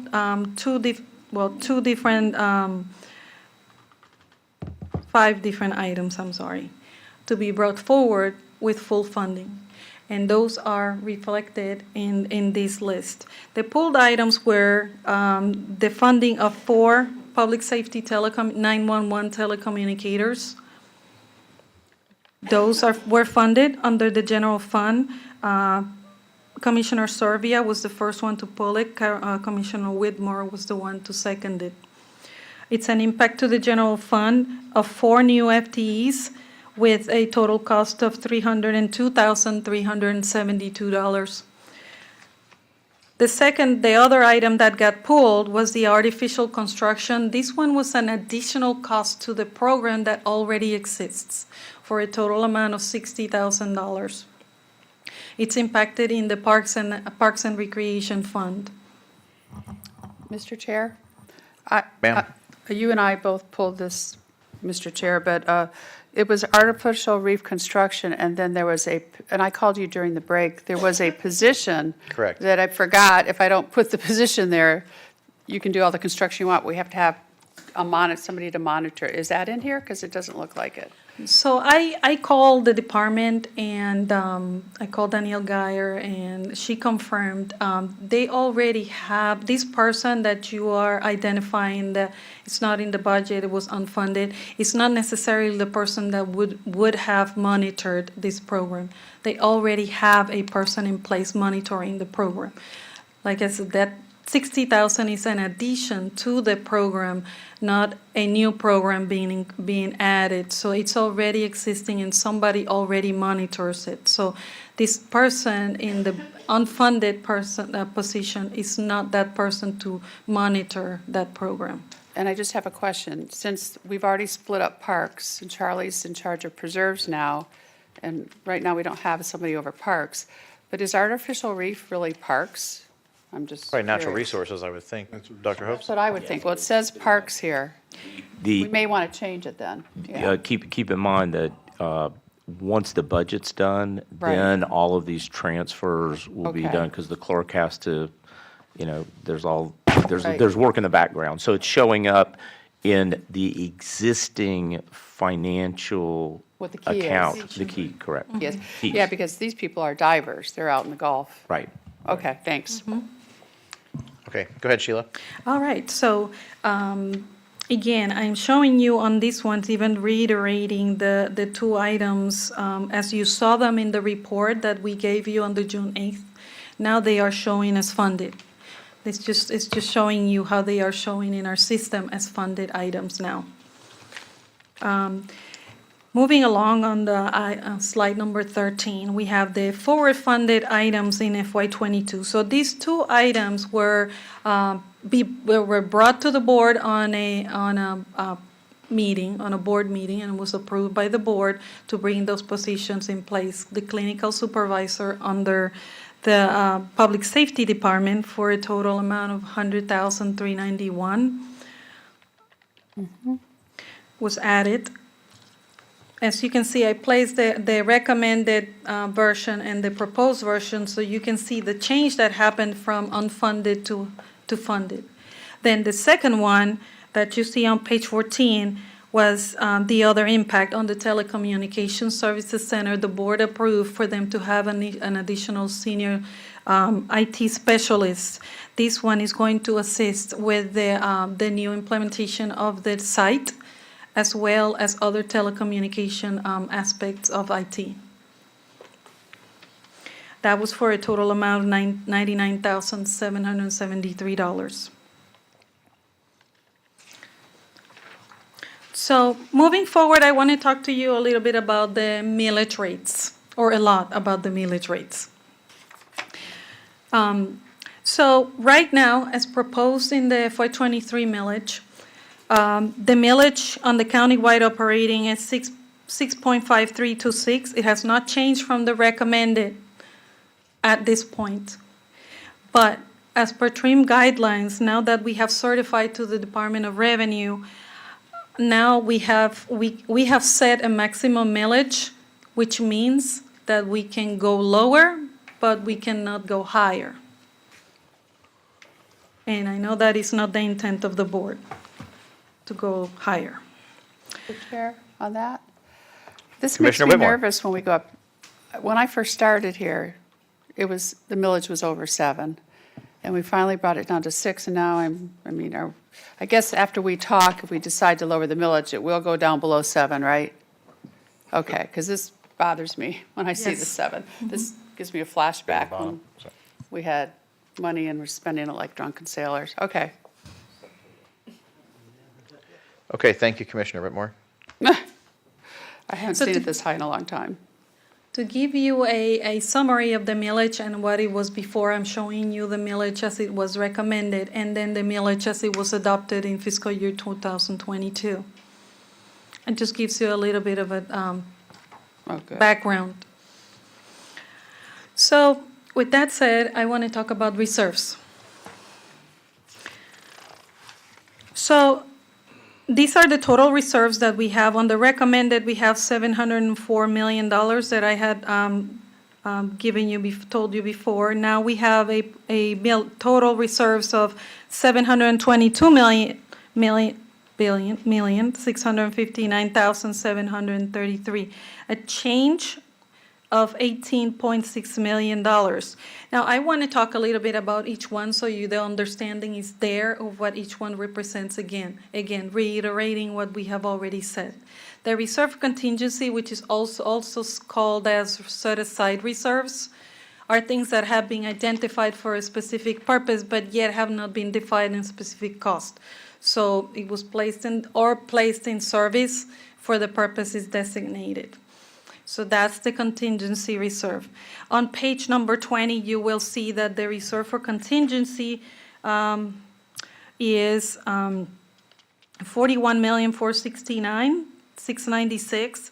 And what I want to explain on this one is that based on statute compliance, it's allowed to have a 10% of contingency in there, based on the total appropriations. So our total appropriations, as I had mentioned, is $1.030 billion. So the 10% of that would be $103 million, and our contingency is only 41. So as you can see, we have met that statute compliance. It's very important that you understand that we always strive to keep that compliance. Mm-hmm. Thank you for that, Sheila. Mm-hmm. You're Good welcome. slide. On page 21, then, I would like to talk about our compliance to the cash balance 20%. Our total 20% cash balance is $663.3 million. 20% of the calculation of total appropriations, which total appropriations again is $1.030 billion, is $206 million. We have 460. However, as per Florida Statute 129, it establishes that all the reserves that are capital projects reserves or used for the purpose of capital projects, such as these ones that I'm showing you, the impact fees and the FIFs, which are only for projects in growth, and the capital projects reserve are being backed out. That's a total of 267.5. So that gives us a new number of 193.1, which represents 18.7% of our total appropriations. So once again, meeting our compliance of less than 20% or less. Dr. Hopes? That's what I was going to mention. I just wanted to call your attention that we are below the cap in our recommendation this year, setting the reserves at 18.7%. Okay, got it. Good. So moving on into slide 22, I have given you an additional slide in there because the one that you see in there, it's good that you know that you see the one that is the comparison of 22 to 23 proposed. But right now, that would be comparing apples to apples because 22 has the full-blown end of the year final estimated cost of ad valorem and all the other changes. So the new slide that I gave you that Claudia was so kind to hand out presents a comparison of recommended to proposed. Okay, the recommended to proposed, like I stated before, the proposed total reserves was 663.3. As I had in the recommended explained, their reserves that recommended was 646.5, a change of $16.8 million. I had explained before that, all these funds, although you can see large reserves, the other ones besides the general fund has a specific purpose for it. So that's why I yellow lined the general fund. That's the one that it's the empty bucket. So like you can use that one for any purpose. And in that one, we had an increase of $11.2 million. Probably that's where the pool could come from. But we'll talk about that on the capital improvement fund. Yeah, let's wait on that one. We got to soak in the sauna. Okay. Therapy pool. All right, so what is next? Now that we talked about reserves, millages, and the changes on the July 1st certification, then we have to adopt, and this is why this is a public meeting, is because we need to make a motion to adopt the tentative millage.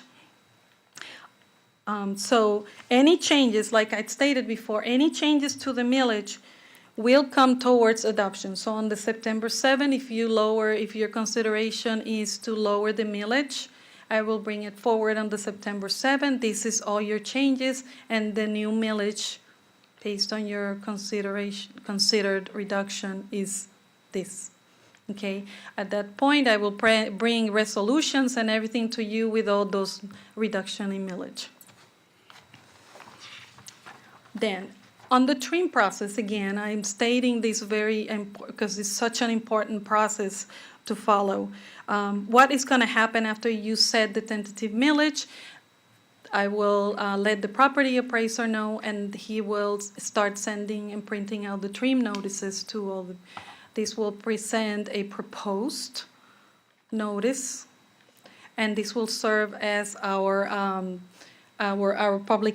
publication to and advertising to this towards the September 7th meeting. So at this point, I ask to the board that we do set the motion to authorize the county administration to take all action necessary to certify millage rates approved herewith to the property appraiser. Okay, Commissioner Cruz, you're on the board, sir.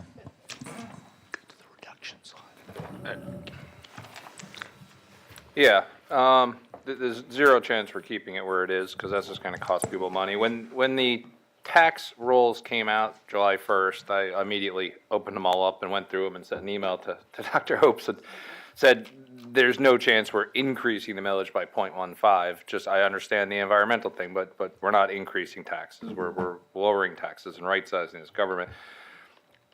Where that is, I said this last year, it seems like a weird process we've got here where we just kind of approve something on the trim, and then we come back in September and change it. Last year, I tried to adjust the millage in this meeting, and I kind of got yelled at and told not to do that and deal with it in September. But I'm not having trim notices go out during this inflationary period, showing people potentially paying more in taxes than they paid last year as a result of the values. And there's different ways of looking at this. There's the homesteaded properties that are 3% capped, and then there's the commercial properties, which in all honesty is inclusive of everyone who rents because multifamilies increase more. So, you know, I think this is just to set the high bar of the maximum millage we could charge. That's what people see on their trip notice, and then we can have discussion. So I want this millage cut from the proposal by the 0.2 now, which accounts for the 0.15 as well as another 0.05 as the base, and then I'd like to direct the administrator and the staff to come back to us in early September with a 0.1, a 0.2, and a 0.3 mil additional cut and show us where that comes from so we can look at further trimming this down before we send out final taxes. Sure. Is that a motion, Commissioner Cruz? Yes, it is. Second. So we have a motion by Commissioner Cruz and a second by Commissioner Van Ostenbridge. The board is Servia and Hopes. Commissioner Servia. I'm sorry? Yes, thank you. I'm sorry, hold on, Madam Clerk. Madam Clerk. There were three numbers called out. If they could please be repeated? Sure. The motion was to immediately lower the proposed trim notice millage by 0.2, and then in our probably leave it at hearings that. in September, to come, for the administrator to come back to us with an additional 0.1, 0.2, and 0.3 millage reduction to show us where those numbers come from, so we as a board can determine how much further to lower our taxes for this current year. Good. So if we could have the next slide put up. Hold on, I have commissioners, Yeah, I he have, just I have wants to- the attorney who wants to speak. I want to make sure the clerk is clear. Robin, are you good? Vicky, are you good? Sorry. Yesterday, Tuesday. Mr. Clegg? Microphone, please. It was Kevin. Microphone, please.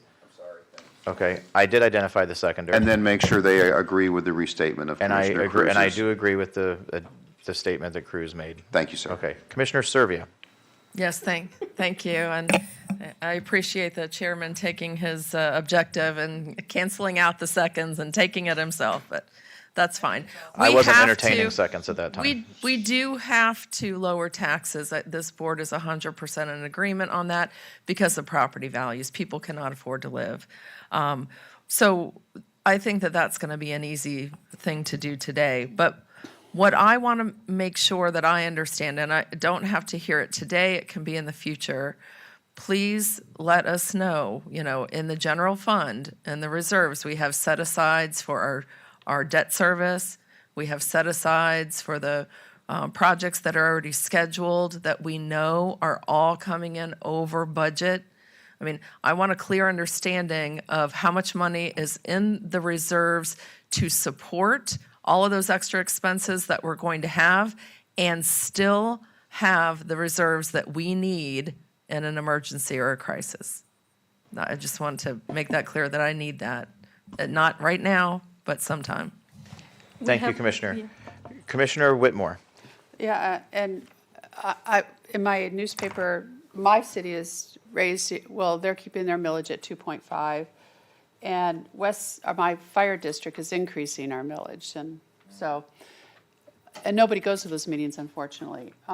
We have, as we all know, there's big issues with our employees that we're looking, and I talked to Scott last night about all this.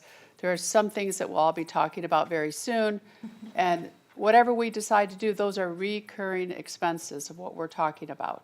So we have to be prudent in being able to fund those when we hit this recession and things start going down, and the property values may go down, like I've seen them go down.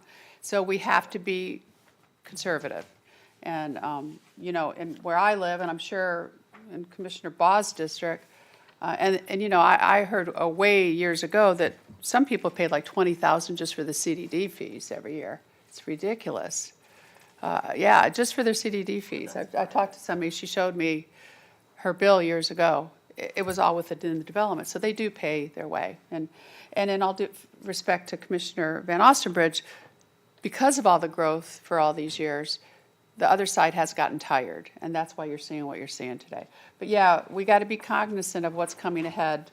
I like the idea of just doing what Commissioner Cruz suggested, and then the three options before We've never had that, to see what it's going to affect.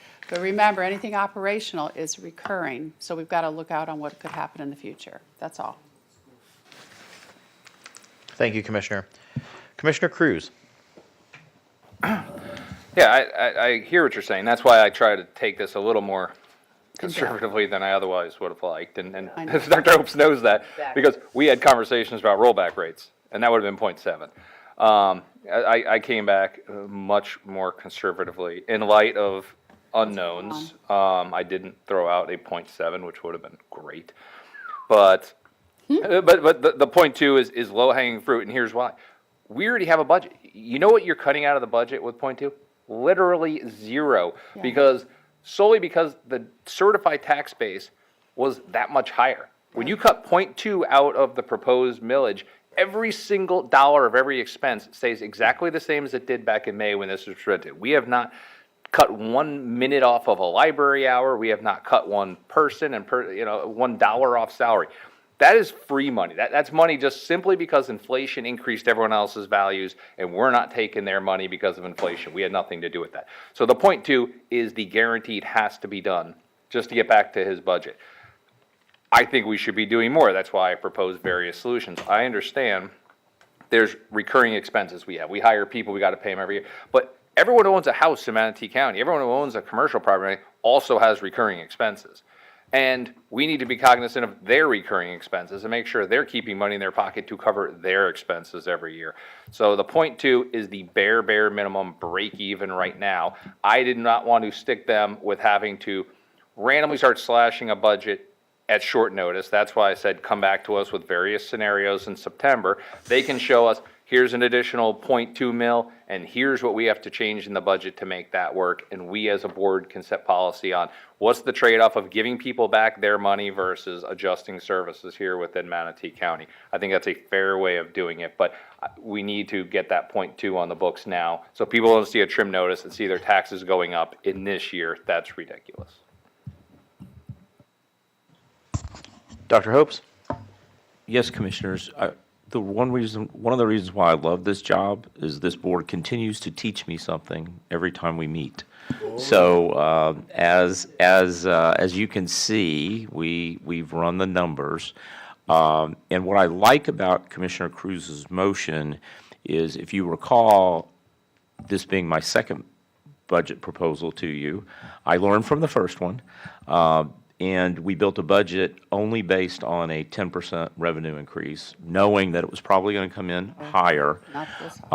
So we will be prepared well before September 7th to provide you with those scenarios as we go through and prepare for that budget meeting. So Sheila has prepared the slides so you can see. The 0.2 mils is, as Commissioner Cruz mentioned, it's low-hanging fruit. It's easy for us.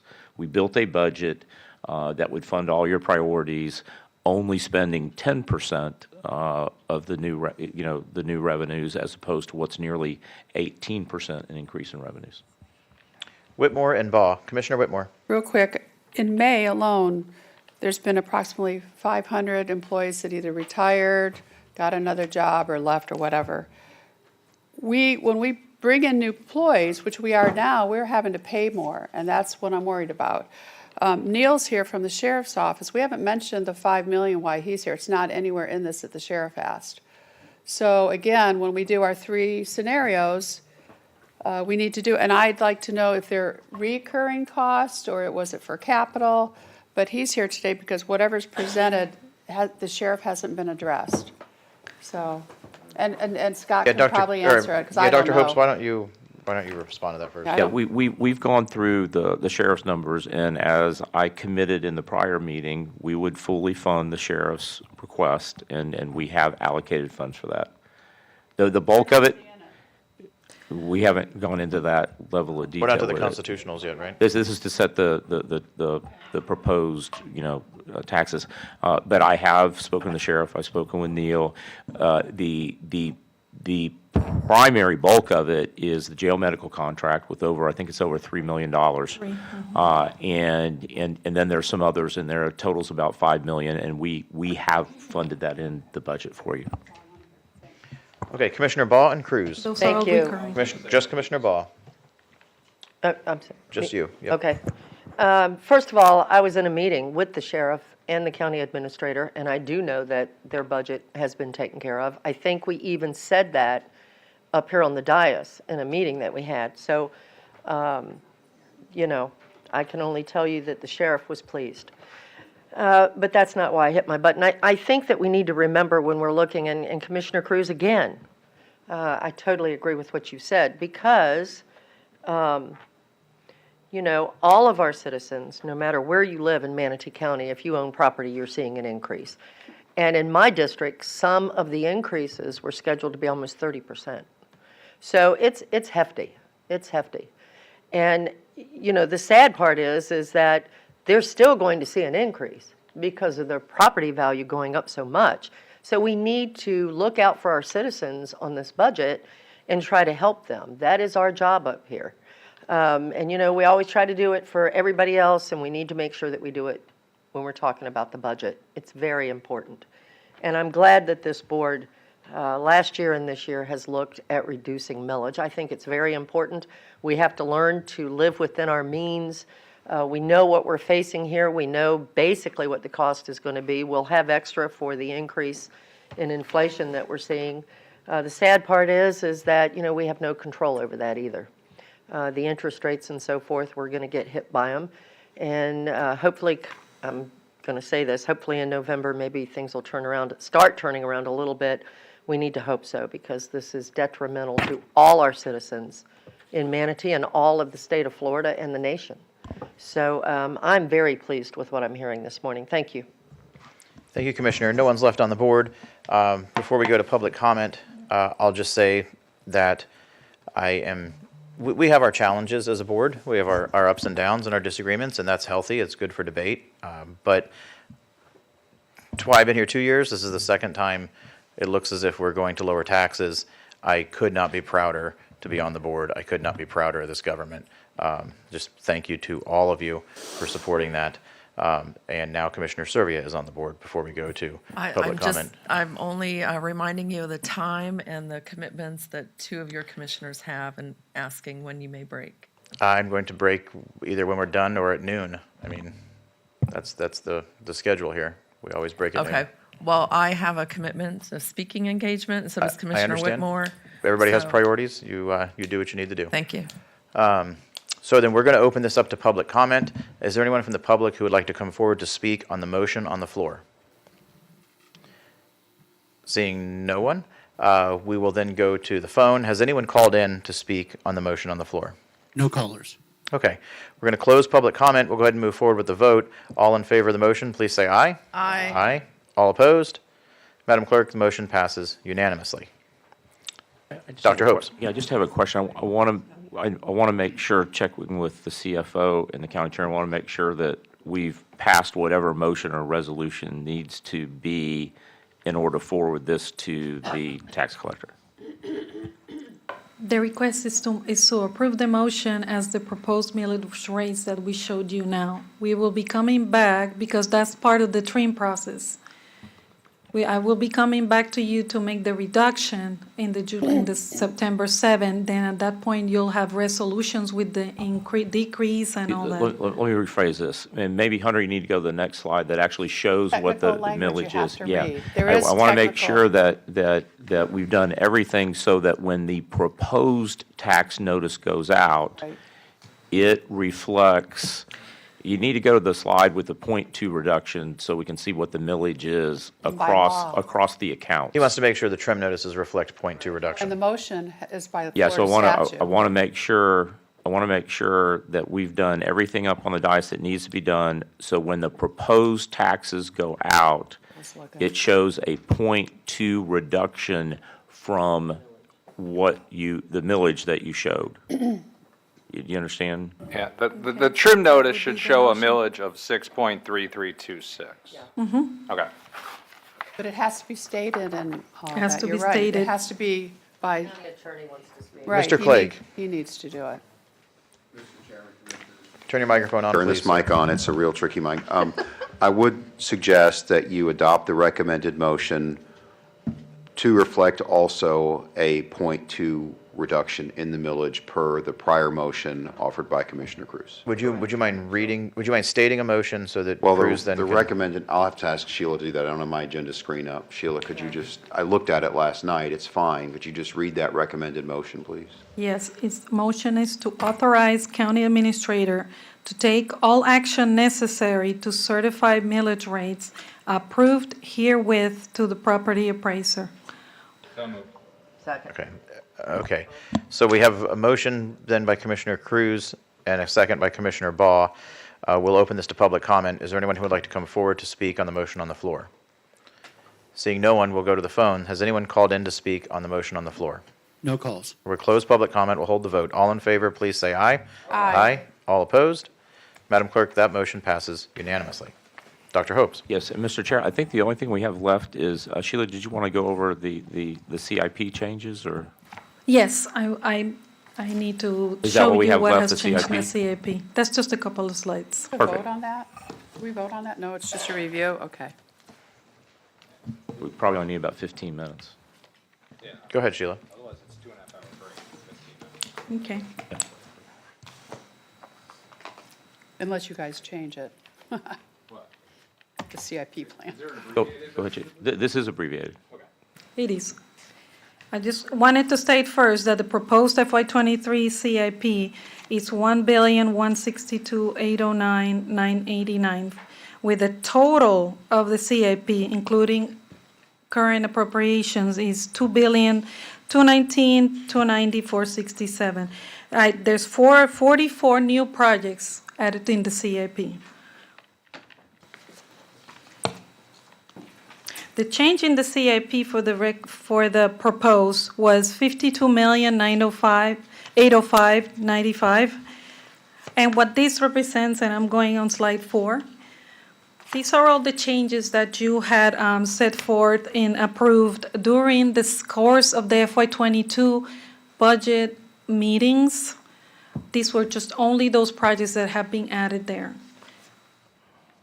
And then others that have been adjusted, that were existing projects, not new, but existing projects that had either a decrease in expense or an increase in the appropriation, sorry.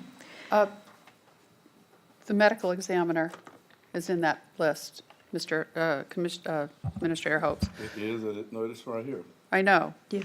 Well, they're moving to Sarasota, so, okay. We need to talk about that, I guess, as an aside. Let's go ahead and let Sheila, since this is you have a fairly short presentation, you said, we're going to let Sheila go ahead and finish this. And then I have Okay. Whitmore, Van Ostenburg, and Servia on the board, so we'll go to the board when you're finished. Okay. Okay. This is a list on page number 6. It's a list of all the 44 new CIP projects, so you can read through them. It has been a question as well. I just want to identify, inside that CIP, there was some changes on the IST as well, totaling $2.7 million as part of that 52. Finally, I want to talk a little bit about the debt service. So we have identified $84 million on the CIP that will be funded from debt.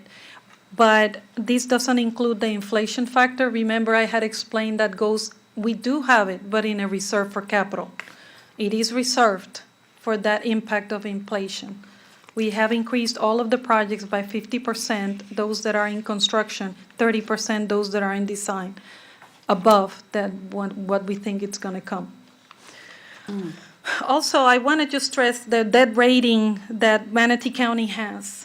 It's very important to know that we are among all the 4 highest counties in our southeast in the rating category: Hillsborough, Miami-Dade, Palm Beach, Manatee County.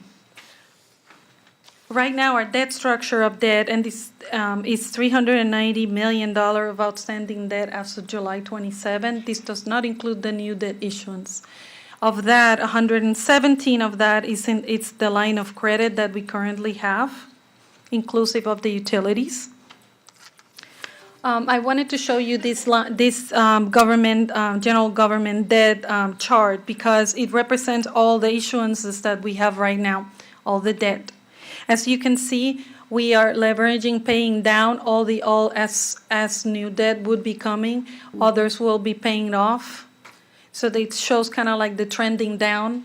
It's not a concern that we will be carrying so much debt and so much burden over the years. With public utilities, likewise. Go back to the slide, the prior slide. This is important because it's important that the public also sees how this board is handling the finances. Even though we've added all these projects and they're in process and we're going to be going out for this debt at a very low cost, you can clearly see how this budget and our forecasted budget for the next 5 years, how successful you are at paying down debt at a pretty rapid pace for a county of our size with the scope of a $2.2 billion CIP plan. Thank you, Sheila. Not to mention the way that we have leveraged our debt.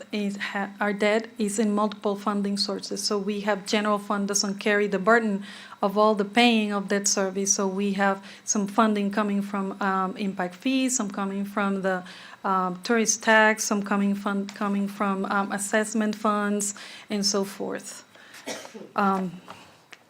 Same thing with the, moving on to the public utility debt again. This one has a little bit of a heavier load, especially because it brought the 2015 bonds in back in 15. But as you can see, I mean, their debt keeps on going down. They've always kind of like carried a structure that's, unified since they are, built into the rates, all these debt service costs. So it's, and finally, what is the new debt funding sources? So even though we are bonding for additional $434 million, this one is going to have an additional funding stream. General government is going to be paying $8.8 million additional in debt. The IST will be absorbing 4.3 of it. Impact fees 2.3, and then tourist tax 2.8. This would include, as you were discussing earlier, the pool, the premier pool is included in this new bond issuance. It's one of the projects that's being funded by this new, and the tourist tax fees are going to be paying for this debt. So my final slide is to stress the reserves for capital is going to be the one that's reserving the money for the impact of inflation on all the projects that are in the CIP. So as you, Commissioner Servia, had asked, have we made an effort to reserve money for that happening? Yes, we have. It's all placed in there. And that takes care of my presentation. Does anybody have any more questions? Thank you. The order of the board is Whitmore, Van Ostenbridge, Servia, Hopes. Commissioner Whitmore. Just real quick, I did see that we did $500,000 for this chamber. Did we already spend it? No. Or is that next budget? So what are we doing for $500,000? What's yet to happen is all the technology getting replaced in there so that it matches our interfaces with upstairs. Okay, it's first I saw that. And the medical examiners, we know that Sarasota's building them this big palace, and we still have to pay them by law.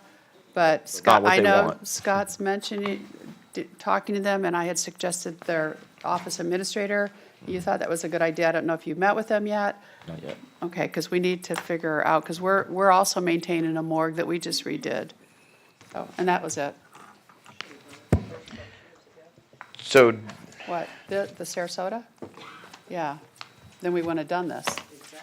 My question is, I have a few things on here. One was something that was a line item that was just shown to us on CIP, which was the generators for the gymnasium at GT Bray at like $560,000. That's for hurricanes and. Who's playing basketball in Hurricane? I mean, why No, are people evacuate. I don't think that's not a hardened building. I thought we still used. Can we look into that? Because it's in my district. The power goes out, the power goes out, man. It's 560,000 tax dollars. Mr. Chair, can I dialogue with you? Sir, by all means.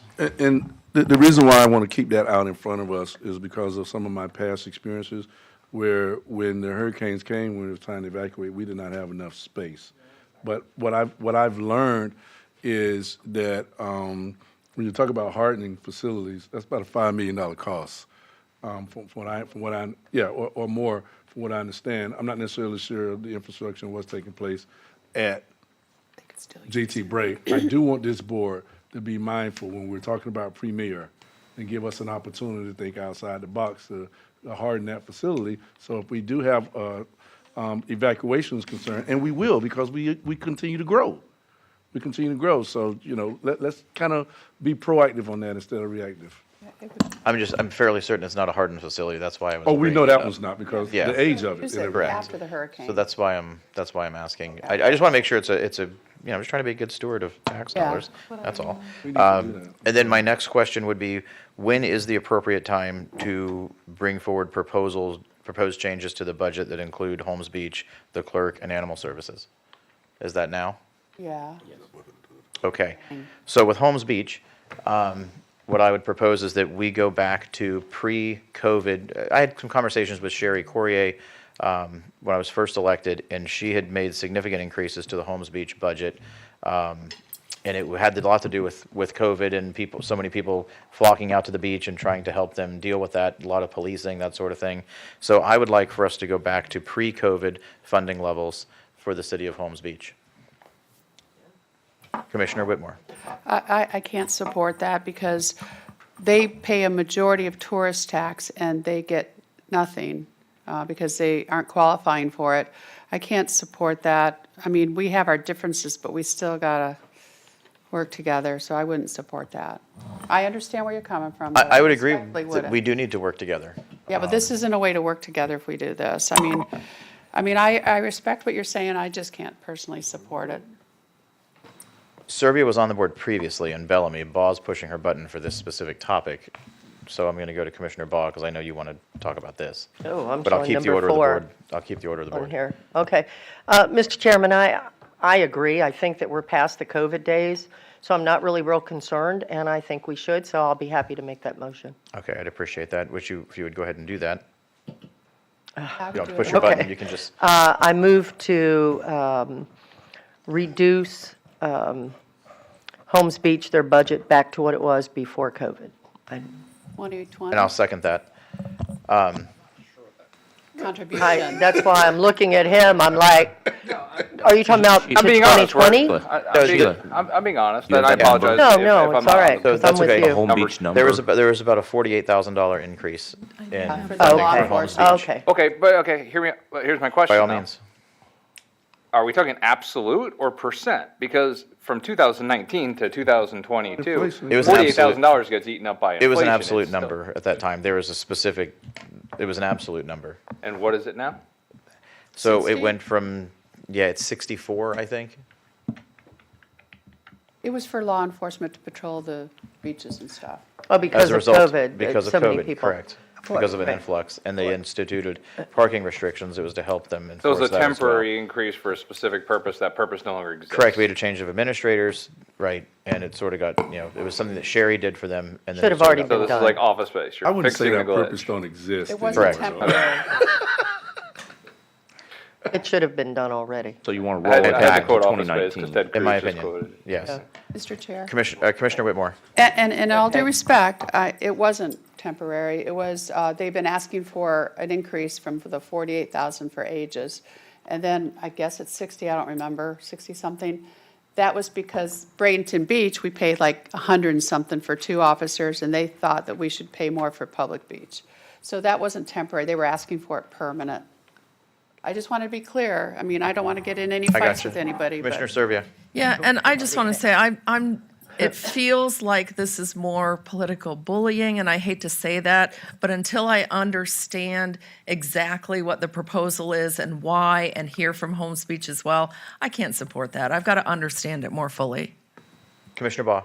Yes, sir. Thank you, Mr. Chairman. Let me amend my motion. I guess it wasn't clear enough because I was looking at you going, I'm not sure what it was back, But let me amend it, if you don't mind, Madam Clerk.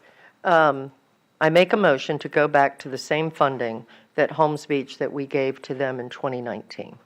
And the seconder agrees to that. Okay. Okay. Anyway, we have lots of people on the board, but I think it's for your own specific Yeah, and I would topics. like to encourage that before we make a change like that, we need to understand all the facts and we need to have Holmes Beach here to defend themselves. I just don't think it's fair to make that decision at this moment when none of us fully understand why or what the impact is. Thank you. Commissioner Baugh? I would just like to say that the reason I made the motion is because the money was given to patrol the beaches back when everybody was trying to get to the beach because of COVID. That was really the only thing they could do at the time, and that is no longer the situation. So that's why I think we should go back. That's why I made the motion. Thank you, that's Can it. the county administrator confirm that that's accurate? He wasn't here, so. Well, made the I'm motion. sorry, until I have more information, I can't support that. Understood. Commissioner Satcher?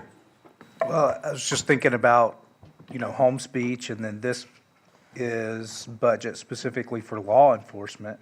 I can't say that I've disagreed with all of the decisions or actions of Holmes Beach law enforcement. So I don't know, it's a tough vote. That's all I have to say. I need to chime in on this, Mr. Chair. Commissioner Cruz, and Can I then Bellamy. Look, it's your district, so, I would defer to you on something as nominal as 15, 20 grand. But this seems like a pretty cut and dry. Is there a reason to do this? Is there not a reason to do this? Would you entertain just putting it on the next agenda of a regular meeting and allowing us just to understand? Because again, and I was all on board, I was just going to vote for it because it's your district. But Commissioner Satcher kind of somewhat changed my mind there. Only because, to his point, it is a law enforcement related fund, and we're having a hard time keeping first responders here at all capacities. And a first responder for a municipality is still a first responder. When I walk out this door, when we're done with this meeting, there's going to be City of Bradenton police officers out there protecting me. Sure. So whether or not it's Manatee County or City of Bradenton, I want them to have the best law enforcement they can.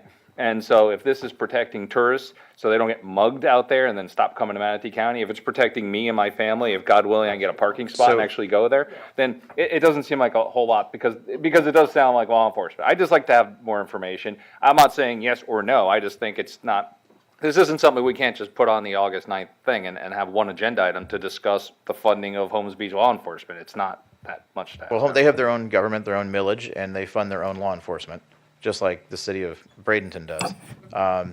We pay them additionally to monitor and to patrol the public beach and Kingfish. Correct. It's simply those two locations. And there were over $60,000 for them to patrol those two locations. It was increased from like $12,000 by Courier when COVID started. So that's the background on that. I believe Sheila has the actual numbers. If you need. Sheila? So the actual amount in the budget is $46,412, and in 2019, they had a budget of $36,500. So she increased it by 12. I had it a little backwards there. So we're talking $1,000 a month. Correct. That's nothing. You can support my motion or not. We have to open a public comment. Excuse me. Oh, Commissioner Bellamy is on the board. I apologize. Excuse me.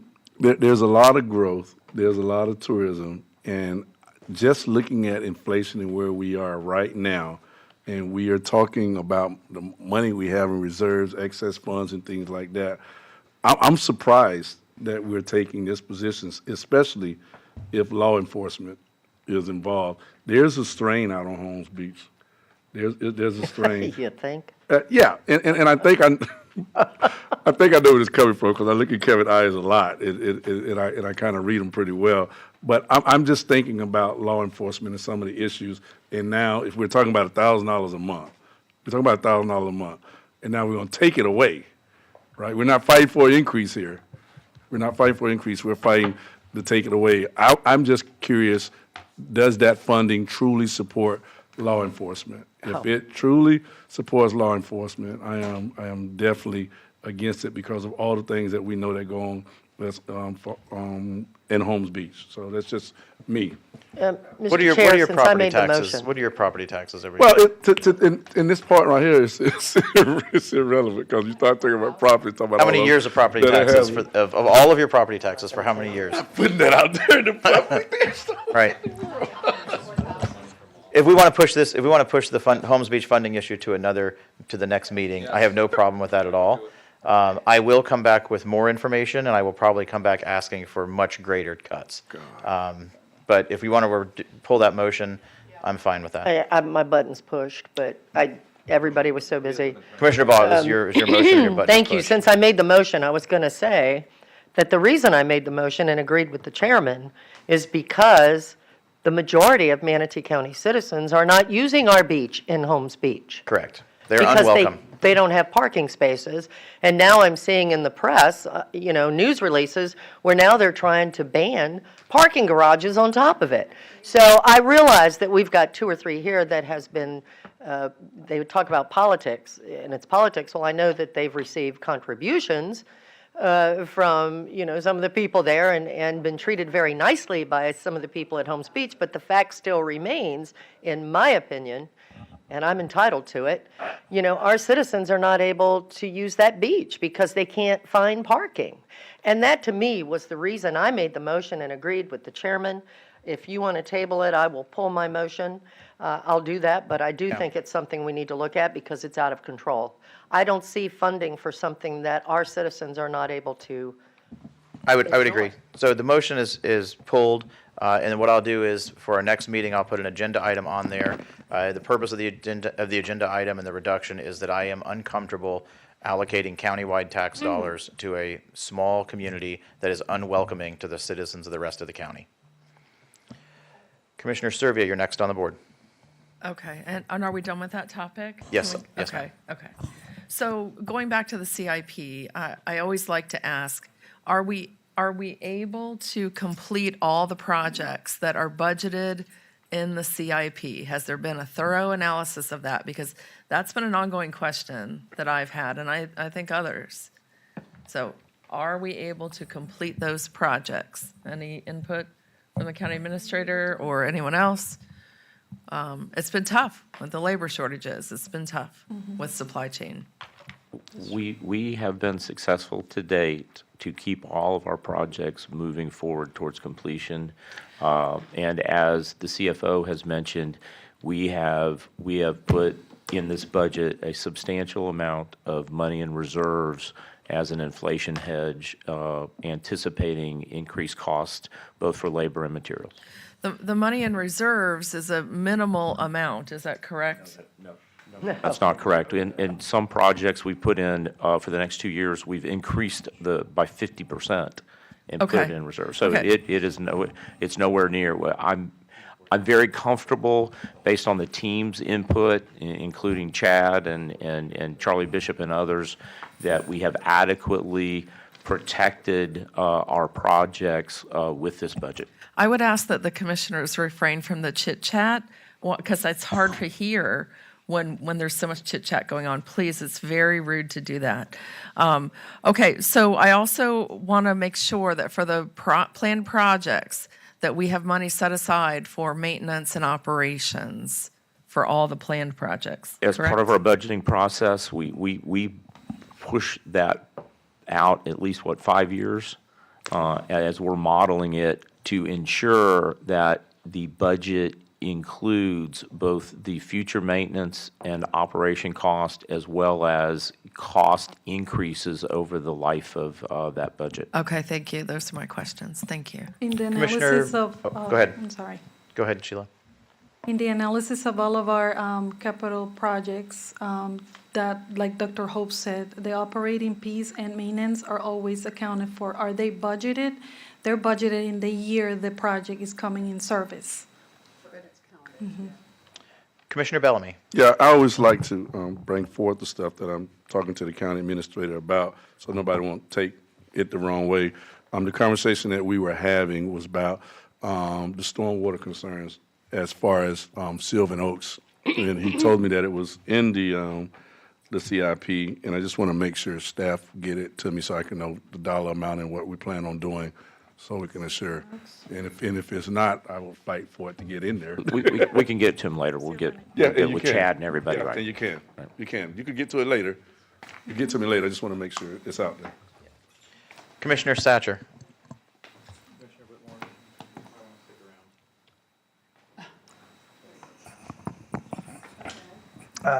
Thank you, Mr. Chair.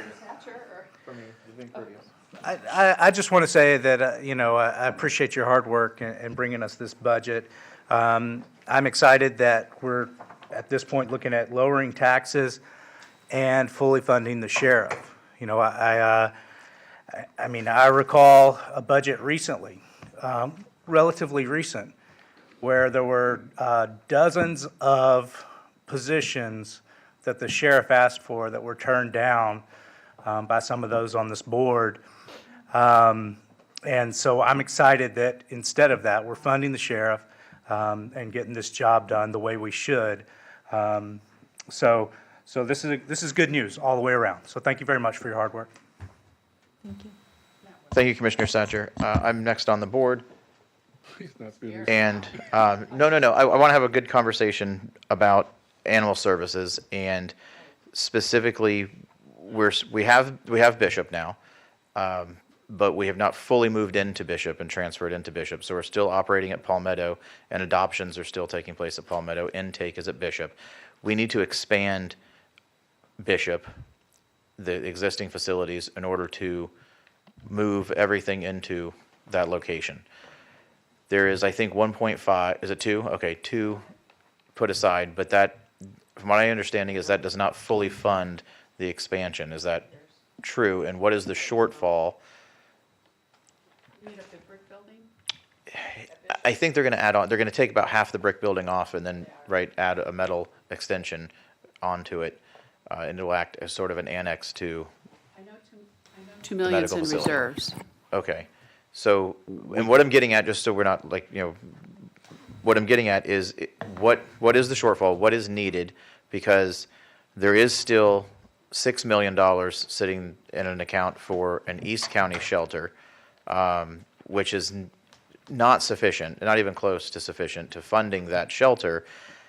And my point is if we have money sitting in animal services, dedicated for animal services CIP projects, why not move money out of the East County fund into the Bishop fund and go ahead so that we can go ahead and move forward and execute on the expansion at Bishop so that we can close Palmetto and get our animals and our staff into, a first-rate, top-notch facility sooner than later. And as Meehan pointed out, June's, CPI was 9.1. Inflation doesn't just suddenly stop. It's going to continue at a high rate, and it'll slowly sort of level off. So inflation's going to continue, so the price that we're looking at is the price today, right? But the price, of course, is constantly increasing. And if we have the money in the bank, as that money's losing value, by the way, due to inflation, why not allocate the money to the project and move forward with it sooner than later?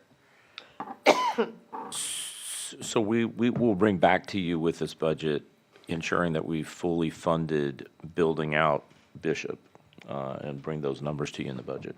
Okay, Commissioner Whitmore. Well, an idea, right, we do have that money. We could transfer whatever we need to Bishop, and then a process, if you can figure out how to replenish it like we do in every other department, a process, because we are going to need one. The other one, sewage backed up and all the dogs were walking around and Right, it's flooded 3 times in summer storms this year. yeah, so we are going to need a new one, but you're right, we could transfer the money as, and that line item goes back another mechanism, and he can find it. And my line of thought is sort of what Commissioner Cruz said earlier regarding the pool, let's not sort of half-hearted do things. If we're going to do something, let's do it fully and, and finish it and, not go back later, constantly be going back later. Let's just build the proper facility and move forward. I've just sort of taken the temperature of the board on that, essentially. Commissioner Baugh and Cruz and Servia are on the board. Commissioner Baugh. Oh, we get ready to get ready. actually, I hit my button to talk about something else, but I Okay. will, in that conversation, I will say that Honor has built a huge, brand-new facility, very similar to Bishop, actually, except it's all brand new, on Lorraine Road in Lakewood Ranch, and it is now open, and so that's helping tremendously. I have not heard of any problems out east with that, and also the Lakewood Ranch SPCA is now out in Mayaca, covering that area as well as other areas in East County. So right now, there is not an issue with, well, it's not Carol, with animals. I've been watching that very closely, but Yeah, that's I mean, not I do true. understand and appreciate that we should move forward to get Bishop up and running, and I have talked to the county administrator and also to Sarah Brown about all of that as well, and she doesn't feel that right now we need a facility out east. And the other thing is that let's get Bishop up and running and make the renovations that we need, because we also have Palmetto, that property that we could also build if we needed to compensate without having to spend millions upon millions upon millions of dollars.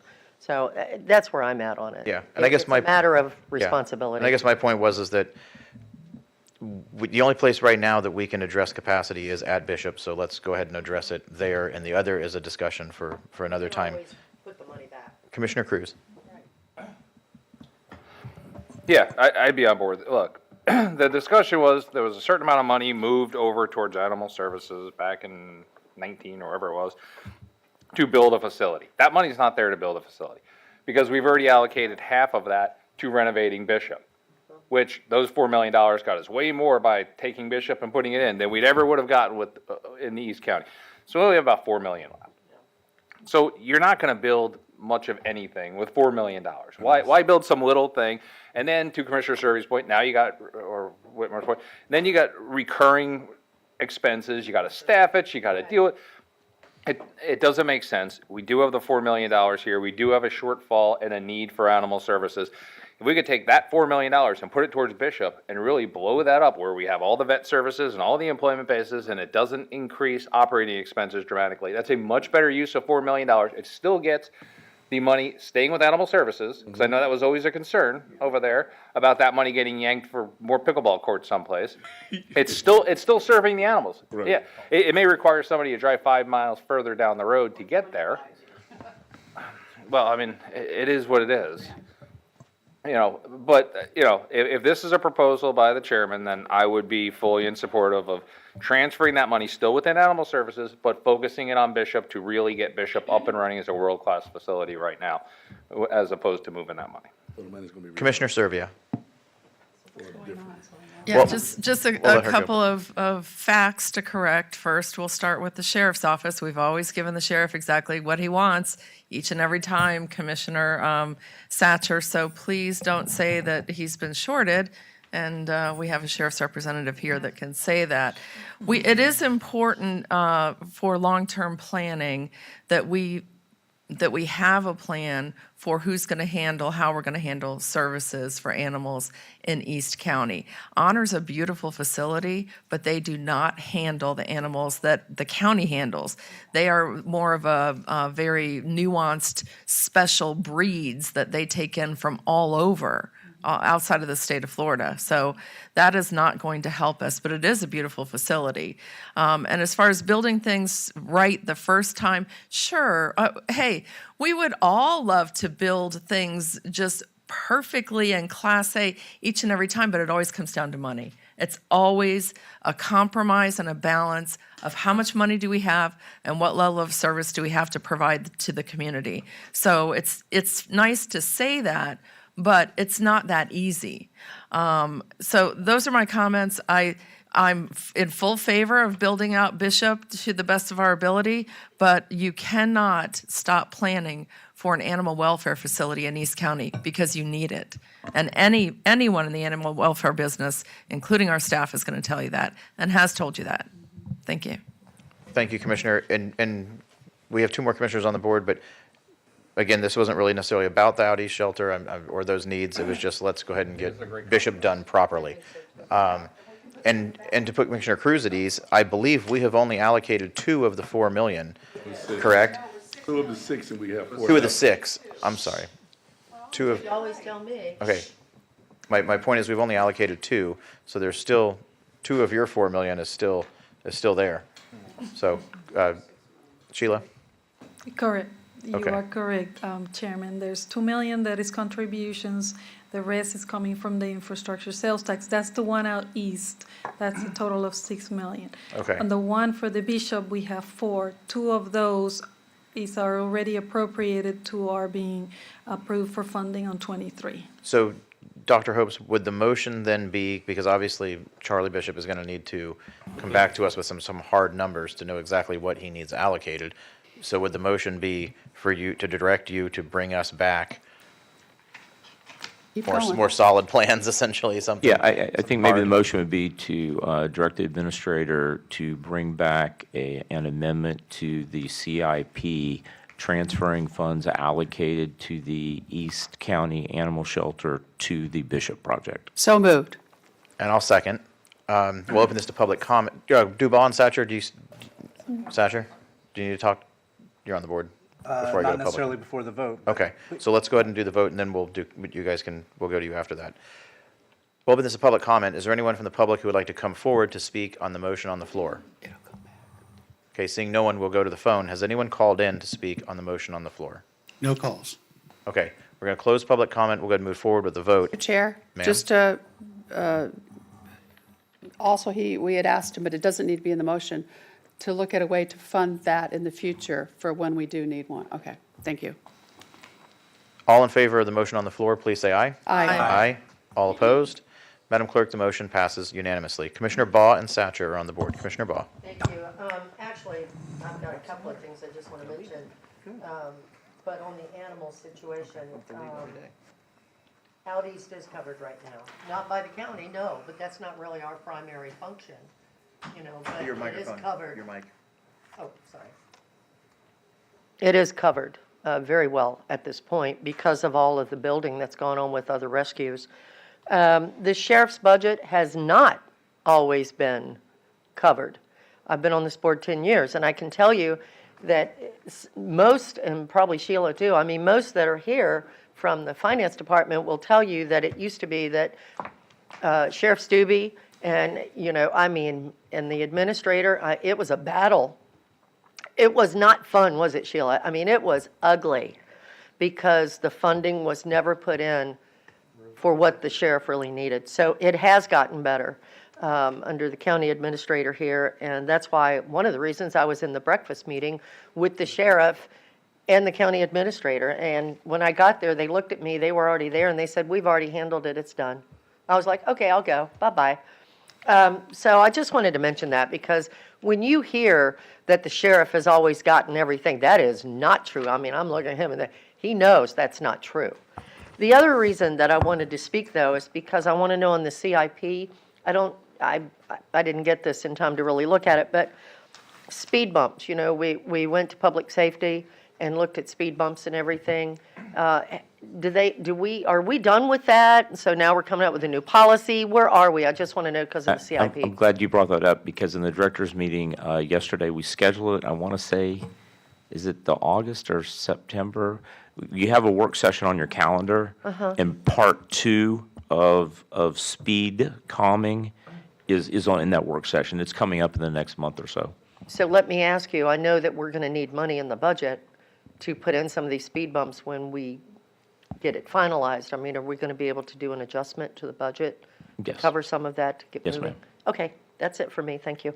Thank you, Commissioner Baugh. Commissioner Satcher. Thank you, Mr. Chair.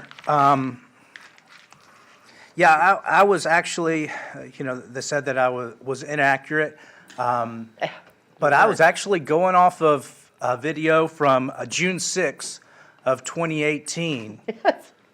And it was Rick Wells, and he's doing a presentation. He had a video that go along with the presentation, along with slides. And on the slide, there's a big old 26 for officers that he was asking for with they're red with a slash mark through them because they weren't funded. There was also, I believe, 4 people that would be taking calls and beyond that. So that's why I said dozens. I was taking the sheriff, Rick Wells' word on that he had asked for that and been denied by the county commission and the administrator at that time. Perhaps I'm off base on that, but it sure did look like he had asked for something and been denied. And so if Commissioner Servia wants to tell me I'm wrong, or Commissioner Whitmore wants to let me know that I'm wrong in this meeting, I invite them to go ahead and take this opportunity to do that. Thank you, Mr. Chair. Thank you, sir. Commissioner, you already spoke. Take you off the board. Not getting into that crap right there. You know it's true. You were here. The only thing is we didn't come in until. Microphone. I didn't get here until November of 2018. Good cover. Not a boy. Right, so we didn't get here till 2018 in November. We appreciate your supporting the Sheriff's Department, Commissioner Yes. Bellamy. Oh, you best believe I'm. Yes. 100%. No idea. And then it's a rare occasion, but once in a while, I agree with Commissioner Servia. So I will just say that in support of our animal services folks,